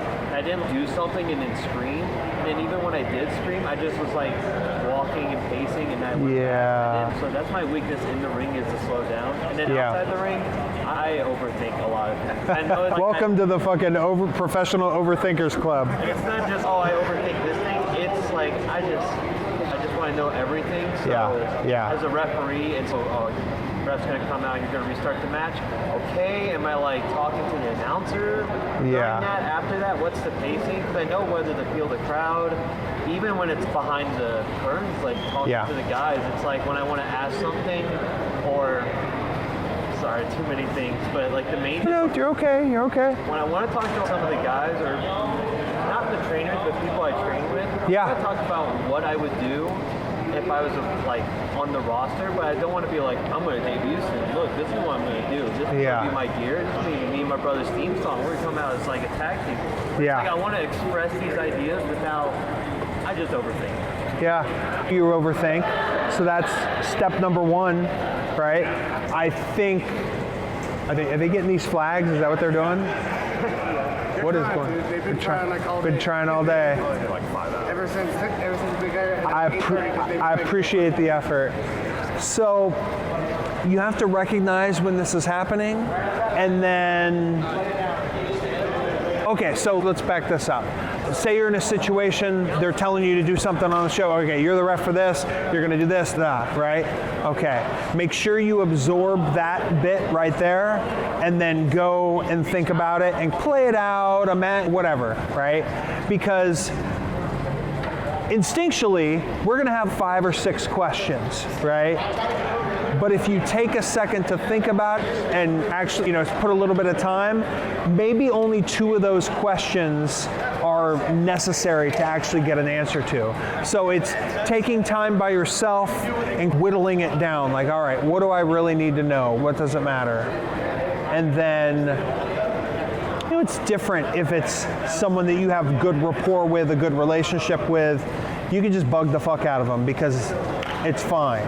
But if it's someone that you don't know and you don't know very well and you're trying to, you don't want to punish them or whatever. I don't want to annoy them with questions. Yeah. Like if they're veterans, I'm a little bit more nervous. Yep. Hey, like, go on doing this, distraction's fine. They've been doing it. And I don't want to bother them. Hey, this distraction's fine. Yeah. So that's just coming up with your process. Like I said, you get that information and then think about it and then figure out what do you really need to know? Because you've been doing this long enough when it comes to reffing. You've been doing it long enough, they could probably throw you out there and not tell you anything and it would probably be fine, right? But in some situations, you're gonna need to know a thing or two. So go back to them with just the vital information of what you need. And then when that dialogue is happening, then you can read the room on whether or not you need to get a little something else or whatever. Because if someone's already short with you, then you're just like, okay, cool, boom, I got it. And then it's that self-evaluation later. Oh, okay, did it go well? Oh, fuck, I didn't really need to know that. It's okay, it worked out, right? And then it's okay. Telling yourself that it's gonna be okay. And that comes with, and how long have you been reffing again, did you say? Since April, I believe. I've been training since December. Okay, so you're still, and I don't mean this in a derogatory way, you're still a baby. You're still, your brain, your wrestling brain, your pro wrestling referee brain, it's still forming, so it's gonna be extra kinetic with everything that's going on. So you just have to whittle it down to what do I need to know? What do I really need to know? And then what else didn't I cover? The first one where my first weakness was like, I'm too fast. Okay. It is okay to stand completely still, right? It's okay to just stand there, right? As long as you're maintaining the emotion, the physical wear and tear, the mental wear and tear of what's happened in the match, it's okay to just stand still. Because what happens is, we'll start to go over here, and then we'll go, oh shoot, no, I have to go over here. Oh fuck, I do have to go over here. And then there's 6 or 7 steps that were completely unnecessary so that you can, boom, be in control, because they can only look at so much, right? If you guys aren't framed right, they can't see both of you at the same time. So if you clock them with something and they take a bump, they may just be looking at them. So it doesn't even, they're like, oh fuck, I gotta do something. Our brain makes us think that we always have to be doing something. Sometimes you have to be doing nothing, right? Within the context of what you're doing. And move with intent. And what I mean by that, if you're putting heat on someone, right, and they're laying on the mat, what are you gonna do? I gotta no, fucking take a second. All right, I'm gonna pick them up and put them in a front face lock. Then you move and you grab them and you pull them up and I don't have to be in this front face lock for 2 minutes. I can use this just as a hold. I grab a hold of them. All right, I need to take them to the buckle. Let me grab them by the head, throw them in the buckle. instead of thinking, okay, fuck, what do I do? Then you're just a lot of unnecessary moving. So it's being intentional with what you're doing in those moments. That may help your feet a little bit. And then just watching it back and seeing when you get happy feet, that's what we call it, happy feet. Like it wants to do something, but sometimes you need to do nothing. And then there was a third one. I think I just had like my in and out ring weakness and in and out ring strength. Yeah. It was just on the fly listening, Yep. and I like to take in a lot of knowledge, and then I move too fast, and then I overthink. Yeah. Overthinking is just, it takes time to build routines, and we build routines, we build habits so that our body can do most of the work, and it frees this up to do what is essential, what needs to be done. Do you have an example of a situation where it's been hard for you to make a decision? I think as a referee or a practice match? Whatever.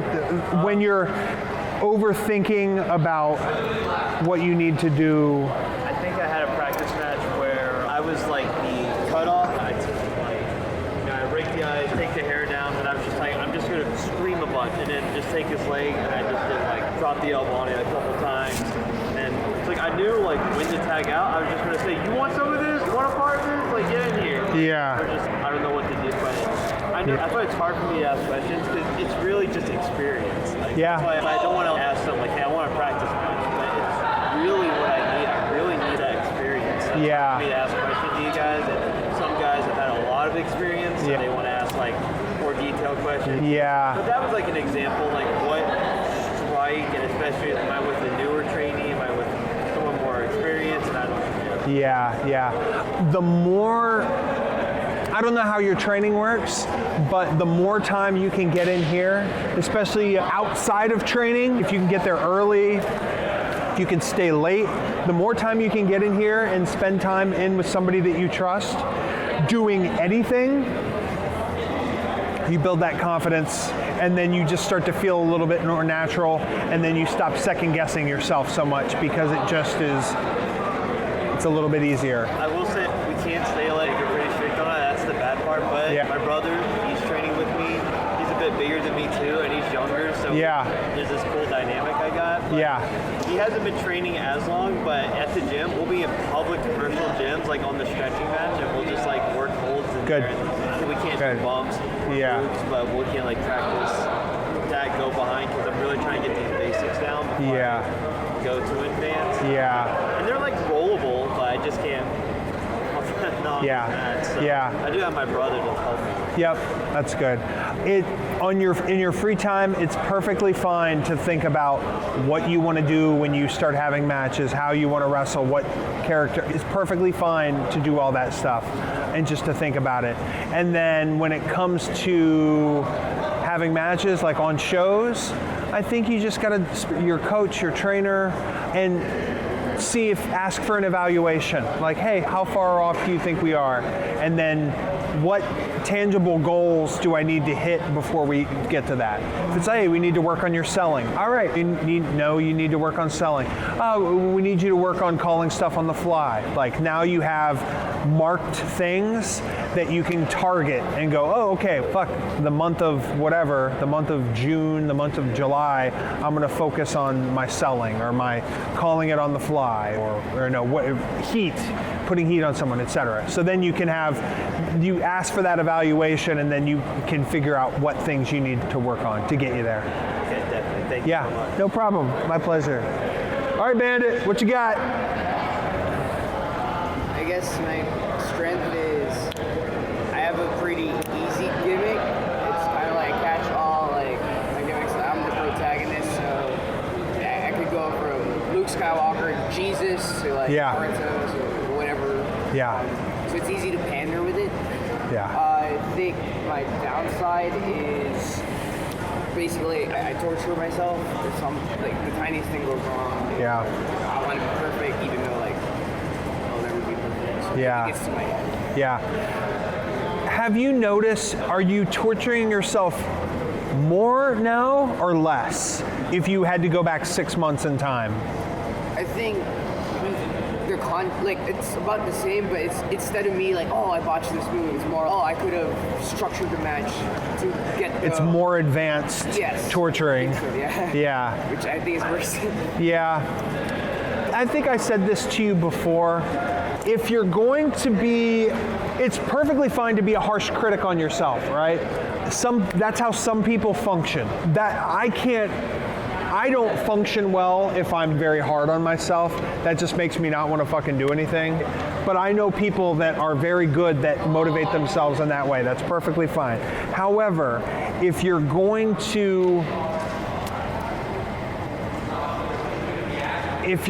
to be like brutally honest with yourself about certain aspects of what you're trying to get better at, you have to be honest with yourself about the things that you're doing well, the things that you're doing good, and even if you don't like them, there's other people that like them, and they liked it. All right, the people that you're working with, right? Did you like it? Because it's not just, we have a whole audience, a couple hundred people, right? We have thousands of people online, right? We have one promoter in the back. We have 1 to 3 opponents, right? We have a locker room of 20 to 30 people, right? Those are all other places that you can get feedback when you know you're very hard on yourself. And if you're, for instance, if you ask me to watch something and I give you my feedback, if you listen to the negative stuff, you have to listen to the positive stuff too, because is this part true, but this part is bullshit? You have to have some kind of a construct that these parameters within to work, otherwise it's, I don't know. Like I said, we've been talking about getting stuck in our head and being hard on ourselves, but if there's no balance, it fucking tips over, and then the thing that we love to do, the thing that brings us happiness, doesn't bring us happiness, it brings us anxiety, it makes us feel like shit, it's hard to enjoy. And this should be such a fun, exciting experience, right? So if you're gotta give yourself credit, even if it's just the littlest fucking thing, even if it's the littlest thing, right? And then if you can't trust yourself to balance that a little bit more, and that sounds in a negative way, but if you know that you are harsher to yourself, you have to have a peer or two that you trust and that you believe what they say and trust their opinion, and then you have to just, all right, why would they lie to you? What the fuck? For instance, I watched your match in Portland, right? And I told you that it went well, right? What would my benefit be to tell you that if I didn't believe it, right? There's really no benefit for me, right? Because I had a couple things to say. So I wouldn't just give you all this feedback and then just also, oh my God, you have to just measure one against the other, right? Does that help a little bit? And it's reinforcement. I know you know this, I know you're smart, I know you can understand this and see this, but you have to affirm this with yourself on a regular basis until it becomes habit and you do it without thinking of it, because especially when you're just working on the weekends, it's easy to go, oh, the weekend, okay, that, and then you go back into daily life and then you take yourself out of those habits, and then the weekend creeps up and you go through that same process again. It's just creating a routine that balances the good and the bad. And honestly, even if a match sucks and whatever, if you pick up feedback from it, that feedback makes you better. It makes you smarter. It's the whole thing about the 6 months ago, the critiques you were getting and now the critiques you're getting now are more advanced. That's going to keep happening forever. September is my 24th year in pro wrestling, and I have there have been times when I'm like, oh yeah, I got it, but then when that happens, I'm automatically like, oh fuck, this whole new thing happened. So you have to realize that's going to be a constantly evolving thing. So get these processes in place and surround yourself with people that are honest and supportive. Makes sense. All right, what do we got? Any leftovers? Your strikes are like, to me, some of the best. Is there anything you did to like practice to get them to that level? I do remember when I first started throwing elbows, I was wrestling this guy named Suicide Kid for IWA Mid-South, and I hit him and he goes, "Damn, brother!" So they weren't always the way they became to be. Repetition and then having a willing party to have somebody that you can work with, have somebody that you can wrestle on shows that is okay. And then also you have to have an awareness of if you're really fucking someone up. Because not a lot, but there's a good amount of people in wrestling that just don't want to complain. They never, it's fine. But like, you need to know, right? Because I say it this way, like no one ever wants to be like, oh fuck man, that hurt, right? Nobody wants to say that in wrestling. But what happens is, if I don't get to you now, a couple months down the road, you may give that guy a concussion. And I could have intervened and at least let you know, because I'm sure you're not intentionally giving him a concussion. You just think this is okay and it's not okay. So it's having someone that is willing, but then also honest about if you're really catching them or not.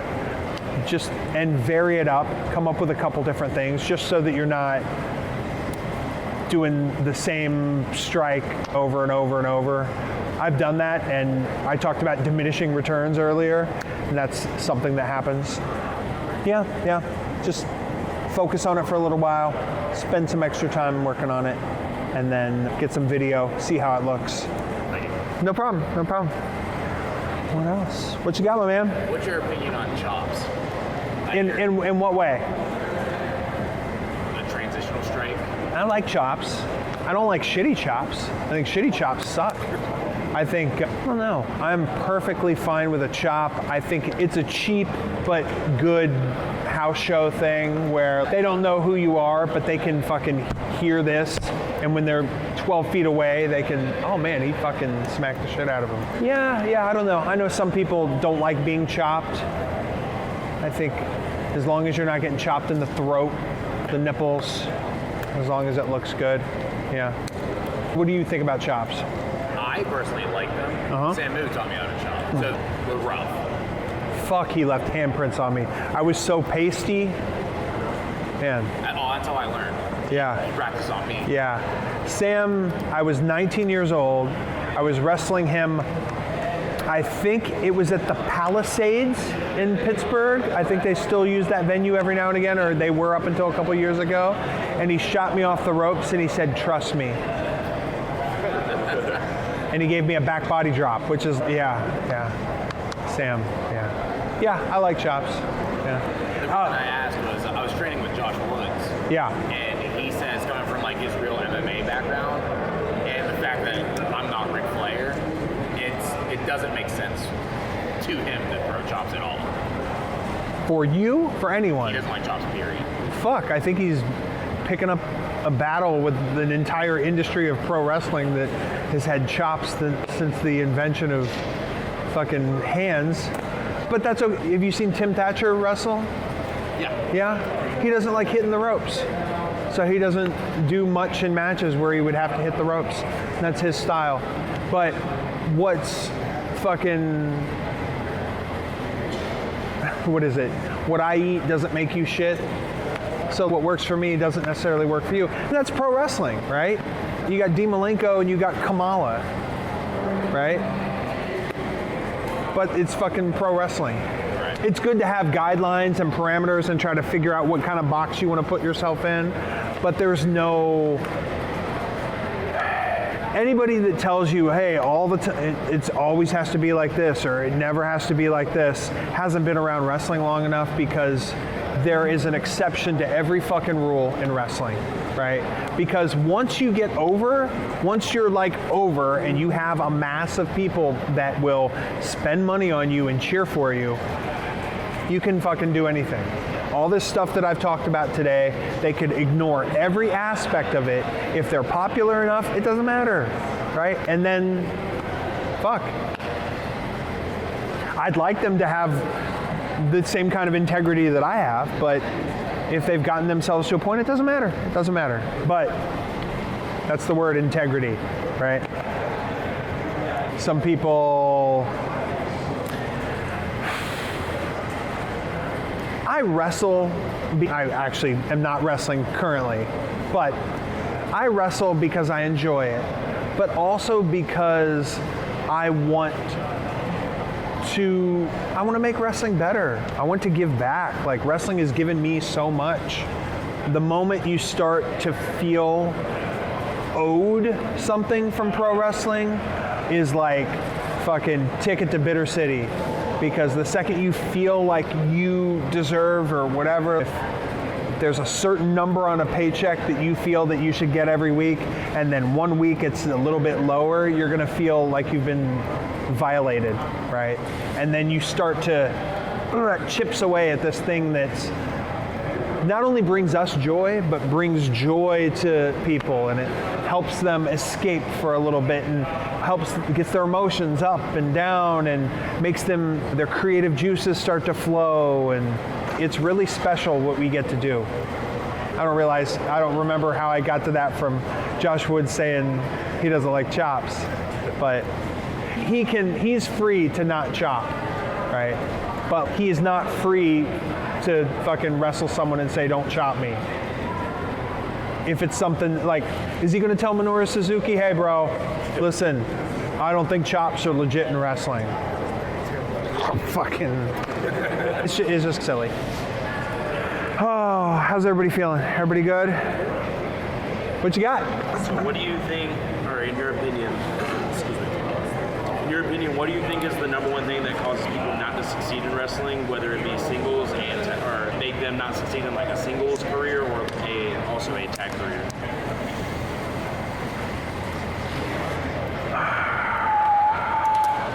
Okay, I'll do tag first, right? If you really want to make a go at it as a tag, like, you and your partner, you have to fucking be all in, right? That doesn't mean don't take other bookings or whatever, but you have to put the time and effort and thought and energy into being the fucking best tag team you can be. And you have to, it's not just in the ring, it's out of the ring. How do you present yourself? What kind of matches do you have? And then also you have to take a step back and go like, why should someone care? Why, aside from, oh, I'm putting my health at risk for your entertainment, but what is it about me that should make you invest? So if you're a tag, I feel like some people don't always buy in, and I don't think both people are always on the same page, and it's tough. It's tough. You have to be able to rely on each other and trust each other. And communication in pro wrestling is fucking paramount, right? You have to work on your communication skills, but then you also have to work on actually fucking saying something when you need to say something. Just like I said, we're wrestling, you fucking clip me in the elbow or in the jaw with your elbow, right? You didn't mean to do it, right? But I still feel a certain way about it. And if you aren't like, hey man, are you okay? There may be a part of me that's, he didn't even fucking check on me. I actually had a situation like that. I had a match with a guy that I had always liked. I always got along with him. Some people gave him a really hard time, and I went to bat for him a couple times. Always enjoyed him. We had a match. He knocked me the fuck out. He knocked me out, and not only did I get knocked out, this was when I was going back to WWE, and I had a knot in my neck for about 4 months from getting hit so hard. It's just one of those things. So this person who was my friend never checked in with me, didn't ask me, whatever, in the month. And I've got this thing here, and they're off doing their own thing. They don't even know. And then I saw them a couple months later. They said something smart ass, not with no ill intent meant at all, just like blah, blah, blah, blah, and I snapped on them. And it felt good to get it off my chest. Yeah, fucking blah, whatever. That person held on to that for 3 years, and then we had a conversation after they had been having a really hard time, and I had no clue that they still held on to that. And I felt awful. I was pissed for 6 months or whatever because my neck was hurt, and then I felt better after snapping on them. But then for 3 years, they held on to this, and it embarrassed them, and it's just a fucking completely unnecessary situation that could have been fixed by communication. If I would have said, hey man, I'm still a little fucked up from that. It bummed me out that you didn't reach out to me. It would have been solved right there. Yeah, can't do anything about it now, but I can learn about it for the future, right? Just a small instance of someone that I never had any problem with whatsoever. We're okay now, but I still feel bad. They felt bad, I guess I gotta carry it for another couple years.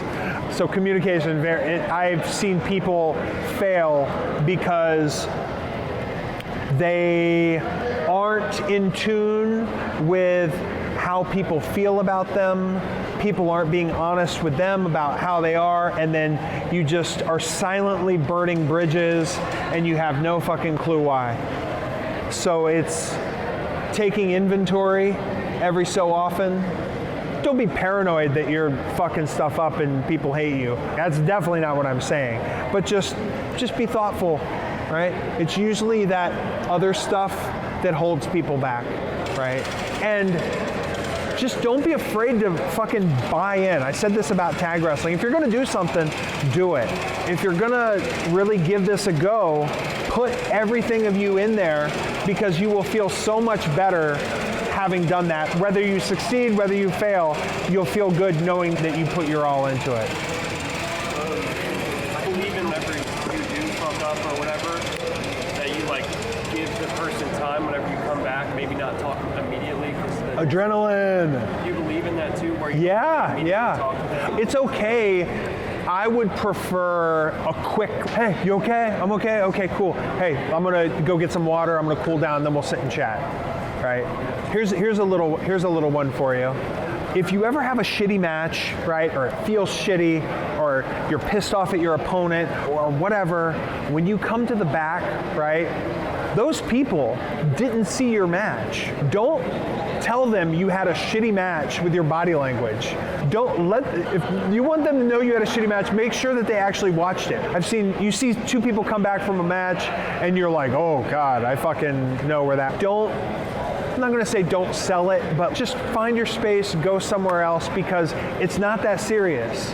It's not that serious. As long as we're safe, as long as you don't have to call the fucking ambulance or something, cool off, and then you have to take 2 minutes to reconvene, because that also happens where you're kind of like, oh yeah, it's fine, and then they're gonna leave. So I would say adrenaline, quick check, take your time, relax, and then come back.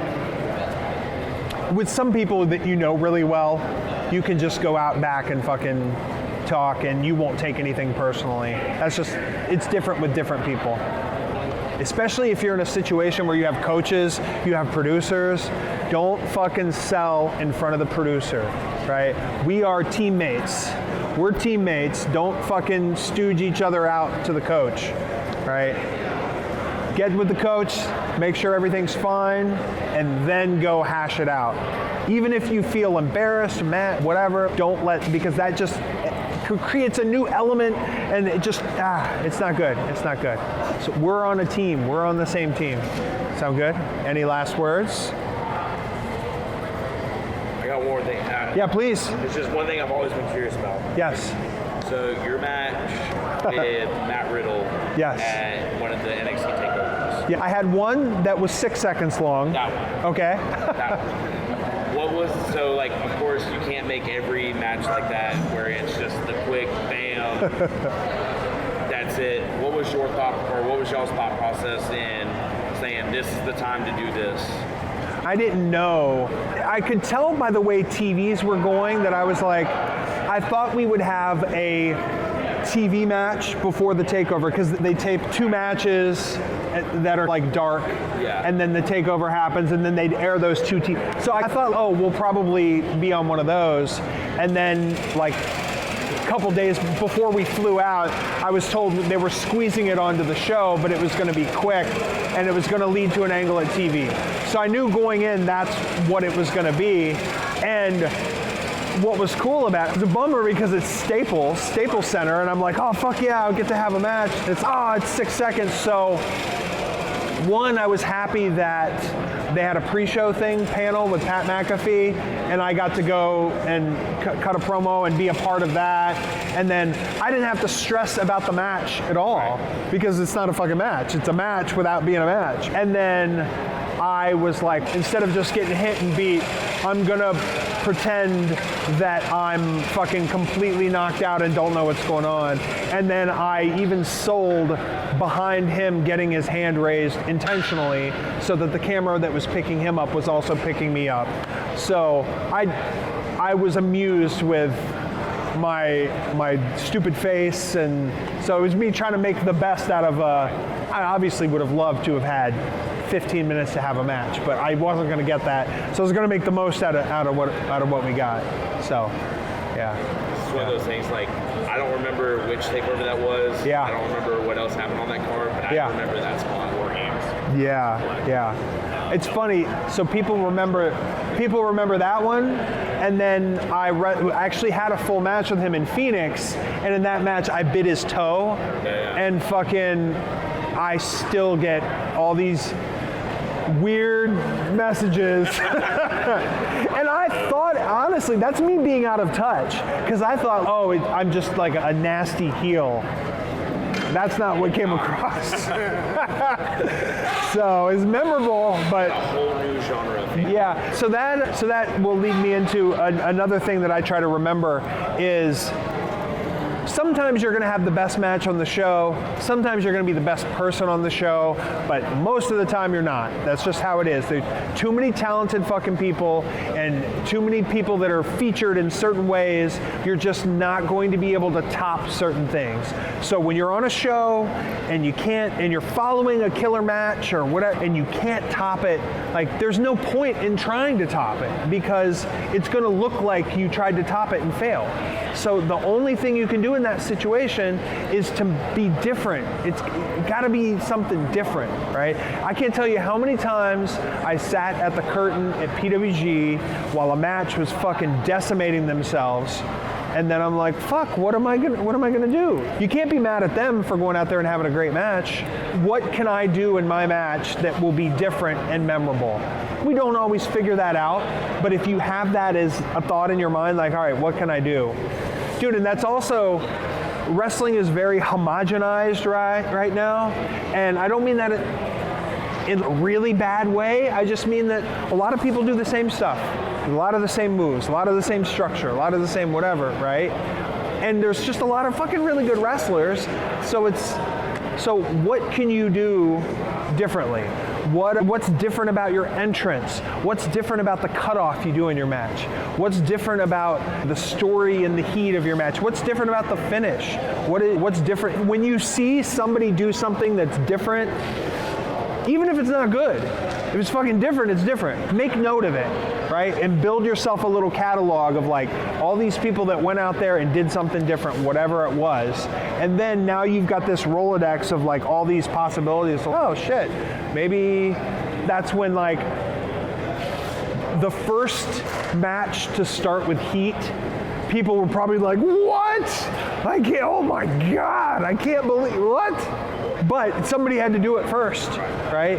The first person that fucking won a match in the heat with a sunset flip, people were fucking throwing children in the air, I'm sure. But there was a time when that was different. So it's looking at the landscape of the match you're in, the show you're on, the company you work for, the area, the scene. And what are little things that you can do that can be different? Because even if it's not a great match or it's not the best match, if there's something different about it, it makes it more memorable. What is that thing? I don't know. And don't be afraid to try. Don't be afraid to try. Because everything that we do, we will get some kind of, even no feedback is feedback. So we can always take that and try to figure out a way to fucking be better next time. what will I leave you guys with? Yeah, please. Add one more. So I picked your brain on this a little bit before, but we were kind of like in a rush situation. Yeah. But getting booked on the West Coast per se or overseas, you mentioned a wrestling vacation. Yeah. Could you elaborate a little bit more? Okay, so you gotta have some kind of a way to support your wrestling habit, whether that's a job, whether that's whatever that is, and it is, if your goal is something in wrestling, everything kind of funnels in that direction. So if you get a job at a gym or if you get a job at a gas station, whatever the fuck it is, you have to look at it like, oh, I'm fucking doing this so that I can have the freedom to do that. So I think probably what I said was do your research. You don't want to just fly out somewhere one show. Like you want to go, okay, where are the wrestling schools at? Where are the promotions? Who runs weekly? Who runs this? Okay, who lives in these areas? Where can I crash? Who do I know? And then once you start to figure those things out, then you can go, oh, okay. You can't expect it all to happen at once. It has to unfold over time, the more connections you make and the more you learn about everything. And then also, what real life shit interests you and what things do you want to see? What things do you want to do? There's so many sightseeing things, there's different sports and hobbies and whatever that you can also like, all right, I'm gonna fucking drive 12 hours here and I'm gonna spend 4 days in this general area. I'm gonna hit up this wrestling school, I'm gonna hit up this wrestling school, and I'm gonna go to these 2 shows. And then it's, all right, you can't do it thinking like, all right, if I do this, I'm definitely gonna get booked here, I'm gonna sell this merch, I'm gonna whatever. You just have to look at it, I'm gonna put myself in position for fucking whatever comes. And at the end of it, I'm gonna be smarter, I'm gonna be better, and then even if I don't get booked there, I will have picked up some things from this that will help me in the future. Wrestling vacation. There are people in wrestling, within the wrestling world, within just the world of art that will say, never work for free, never whatever, because it sets your value down here. And I completely understand that, but I don't think it is true 100% of the time, because I've worked for free plenty of times for different situations that at that time it was worth it to me, because when you take a booking, it's an exchange of value, right? I'm offering you some kind of value and you're offering me some kind of value in return. Sometimes it's a payday, right? Sometimes it's an opportunity to have a great opponent. Sometimes it's an opportunity to work in front of a hot crowd. If you have like your booking fee and then it's like they can't pay you this, but you're gonna fucking make money in merch, it's an easy decision to make, right? So say you've got some miles and you're gonna spend fucking $800 on a flight to England. And you're gonna stay there for 2 weeks, right? You need to do the research to know where everything is. Okay, where can I stay? Where do I need to go? Who's training? Who's whatever, so that you can get the absolute most out of that, so that when you come back home, now you have created a situation where you now offer more value than you did before, right? Because there's so many times in my career where I worked somewhere for cheaper or whatever, and then you have a good match, and then now you have chemistry with that opponent, the fans enjoyed you, you sold a little bit of merch, and now the promoter's, hey, you had a good match with him, I want you to come and have another match with him or whatever. Now the leverage changes a little bit and you're able to, because you're offering more value to them, you're able to ask more value in return. There's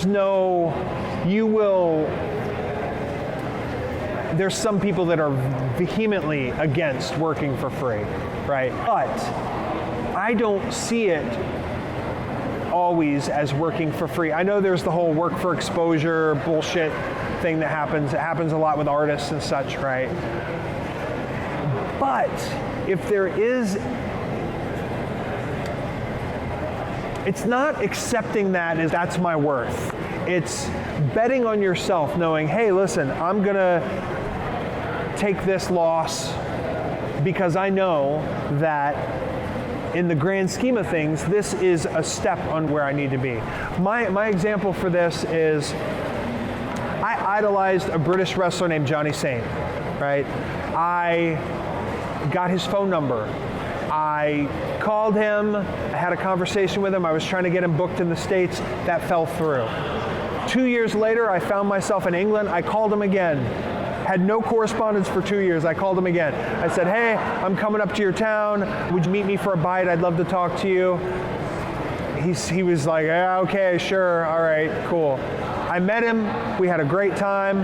The following weekend, I saw him at the Wrestlers Reunion. He had been away from the business for years. The fucking feeling that I had when I'm there with Danielson, Claudio, Cabana, and they haven't met Johnny Saint yet. I met him the week prior. He reaches over and he goes, hey, Chris. I'm like, oh man, that feels really good. That feels really nice. You guys see, he's my friend. Him going to the wrestling reunion that weekend got him into a situation where he wanted to come back and start wrestling matches again. The next year, he started having matches again. I told a promoter over there that I'd worked for, hey, if there's any way you can make this match happen, I'll work for free. Didn't think it would happen. Sure enough, I got booked on the show. I wrestled Johnny Saint. I thought he might pay me. He didn't pay me. But you know what? Fuck it. It was worth it for me. It was absolutely 100% worth it for me to have that experience. So that's an extreme example. But it just goes to show you that there's no like 10 out of 10 times you can't do this. I'm also not saying always work for free and only take scraps. I'm not saying that at all. But sit back, it's your career, right?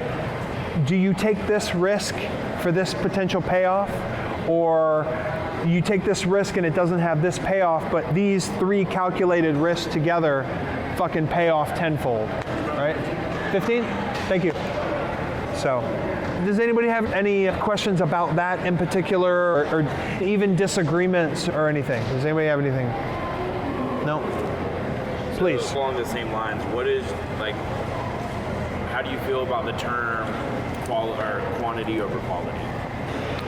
I believe quantity to an extent and then quality. Okay. Because if you're only 6 months in, you can't be picky about your bookings. Because if you only take 2 quality bookings, that's only 2 chances to do this and get better at this. But if it's 2 quality bookings and 6 kind of shitty bookings, then what are we here for? What are we here for? I'm here to learn as much as possible, fucking be the best, and get myself to a point where I can make change. That's what I want to do. There comes a point when these fucking shitty bookings and shitty treatment comes to a head and you have to go, does this serve me? If it doesn't serve you anymore, get the fuck out.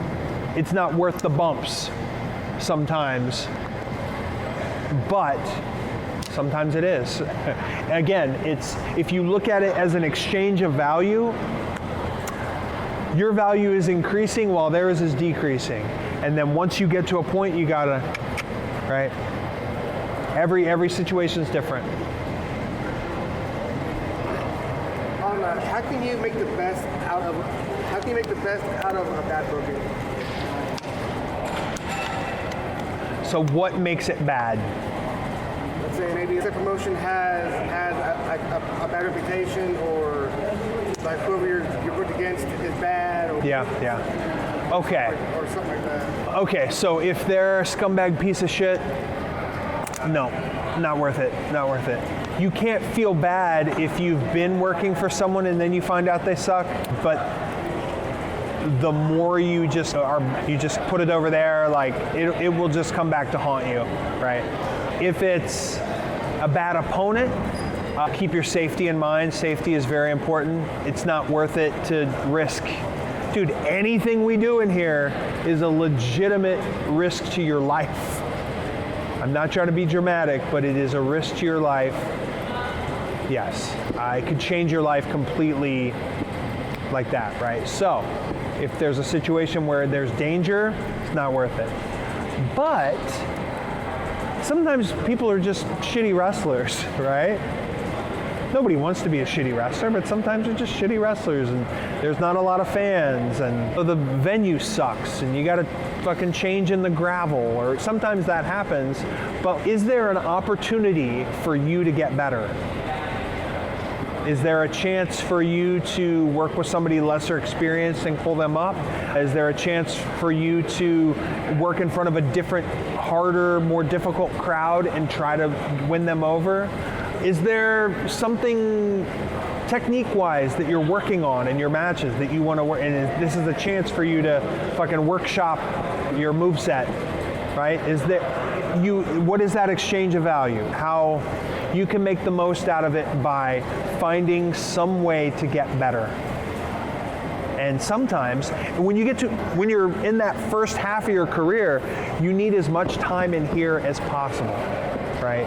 Because you gotta feel comfortable, you gotta look comfortable, you gotta close your eyes and fucking know where the ropes are, right? You have to fucking take a bump on the fly and know where in the ring to bump without hitting the ropes, without hurting yourself. You need to be thrown in the air against your fucking will and then figure out how do I land from here? It's this internal thing that has to set, but it can only set when you put a certain amount of hours in here. So if there's a way to get better, fucking take the risk. But once that risk gets a little bit too much, and it's not worth it. My pleasure. Oh, how's everybody feel? Everybody feel good? Everybody get something tangible that they could leave with? Awesome. Thank you all for sharing with me. I appreciate it. Again, I really do love this. He's counting me down, even though he started me late. Yeah, just the thing that I want to leave you with, I said earlier, if you're over, you can fucking do anything, right? You can fucking throw shitty clotheslines. You can look at the referee when he's counting the pin. You can fucking cover up on everything that you do. You can obviously, all these things that we see and are like, oh, if you're over, you can do it, right? But we should aspire to hold ourselves to a higher standard every fucking time we're out here, professionally, personally, and it's not just us. In your peer group, like, we have to hold ourselves accountable, right? Because nobody wants confrontation. Nobody wants to put that extra time into communication. Fans will tell you your matches are great. So it's on us to just be honest with each other, right? It's got to be like in a camaraderie, friendly kind of way where, I don't know, man, you see somebody throw a shitty clothesline in the match and it's your buddy, they're like, hey dude, what was that? Fuck, shit, I'm sorry. We have to lift each other up and encourage each other, challenge each other to fucking be as good as we can be. There are a lot of people in wrestling with potential, and not a lot of them are getting the absolute most out of their potential. And we're only one human. Each of us are only one individual human. So there's only so much we can do individually. So it's just about holding each other to a higher standard and fucking leaving this better than we found it. We owe everything to this, right? Just to have this ability, this privilege to do this. Don't lose sight of it. Thank you, guys. Appreciate you. Oh, please, yeah. Since you brought it up, yeah. Do you have any advice, if you're getting pinned and you don't want to look at the referee for that? So, there's a really good squint. Because I think what happens is people will do a knockout sell on a move, and then when you're knocked out and you have a blank face, it's obvious to see where your eyes are. So you can do the squint, or you just have to have that be in tune with the cadence. So what I typically do in that situation is refs normally ref multiple matches a night. Yeah. So I just watch whoever I have in my match. I watch them throughout the night so I can get a feel for the cadence. Yeah, that's good. It's good to know your referee and have that relationship with your referee. Also, if you have a ref that isn't reffing every fucking match of the night and someone that you can have a little bit of time to talk with, let them know, hey, we have these 2 false finishes, we want them to be really close. I'm a stickler on good roll-up falsies because I feel like either they're fucking counting too fast. You know, if that ref starts to count too fast, it just takes a little bit of that. So if it's like a small package or a victory roll, I always tell the referee like, hey, I want to get a really good reaction out of this. So when we roll, wait a second for it to settle and then go down. Because it's the ref's discretion. I don't want you taking your time, but I don't want you to fucking feel like, oh, fuck, I gotta, because the count starts when you go 1. So I've seen many refs just have such an urgency to get down there that it's like 1 and the small package rolls up a little bit and then it rolls back. So they ignore it or they stop and it just, and it's, so when you have that conversation with your ref, thank you. When you have that conversation with your ref, you trust that you're there, that they're there. Just real quick, yeah, I've been repping and we have someone that really loves the jackknife roll-up pin and he always wants it to be 2.999. Yeah. So he lets me know. So yeah. I come pull like 1, 2, and I like wind it up and they just let me know and it always gets 2 reaction. And yeah. I'm like, dude, that was only 2. That was close. It was 2, which is really. Yeah, I can attest to that too. It's nice knowing what like falsies are. That way you know it's coming and you can focus on making it. Why wouldn't you tell the ref like, hey, these are the 3 pivotal moments of the match? Like, why would you make them fucking? If you're in a movie, you're gonna tell them, hey, these are the big emotional moments of the movie. You don't throw it to them on the fly. And it also helps us to make it an even bigger moment. That way, there's a drama of that was close, and then there's a drama of the referee going only 2. Yeah. You know, like the whole Edwards pose where she's on the ground like this. Yep. There we go. Thank you guys. I appreciate you. Oh yeah, thank you. Hey, appreciate you, man. Thank you so much. Thank you, buddy. Thank you. Thank you, man. Thank you, dude. Thanks. Thank you very much. I feel bad for No problem. Thank you very much. Thank you.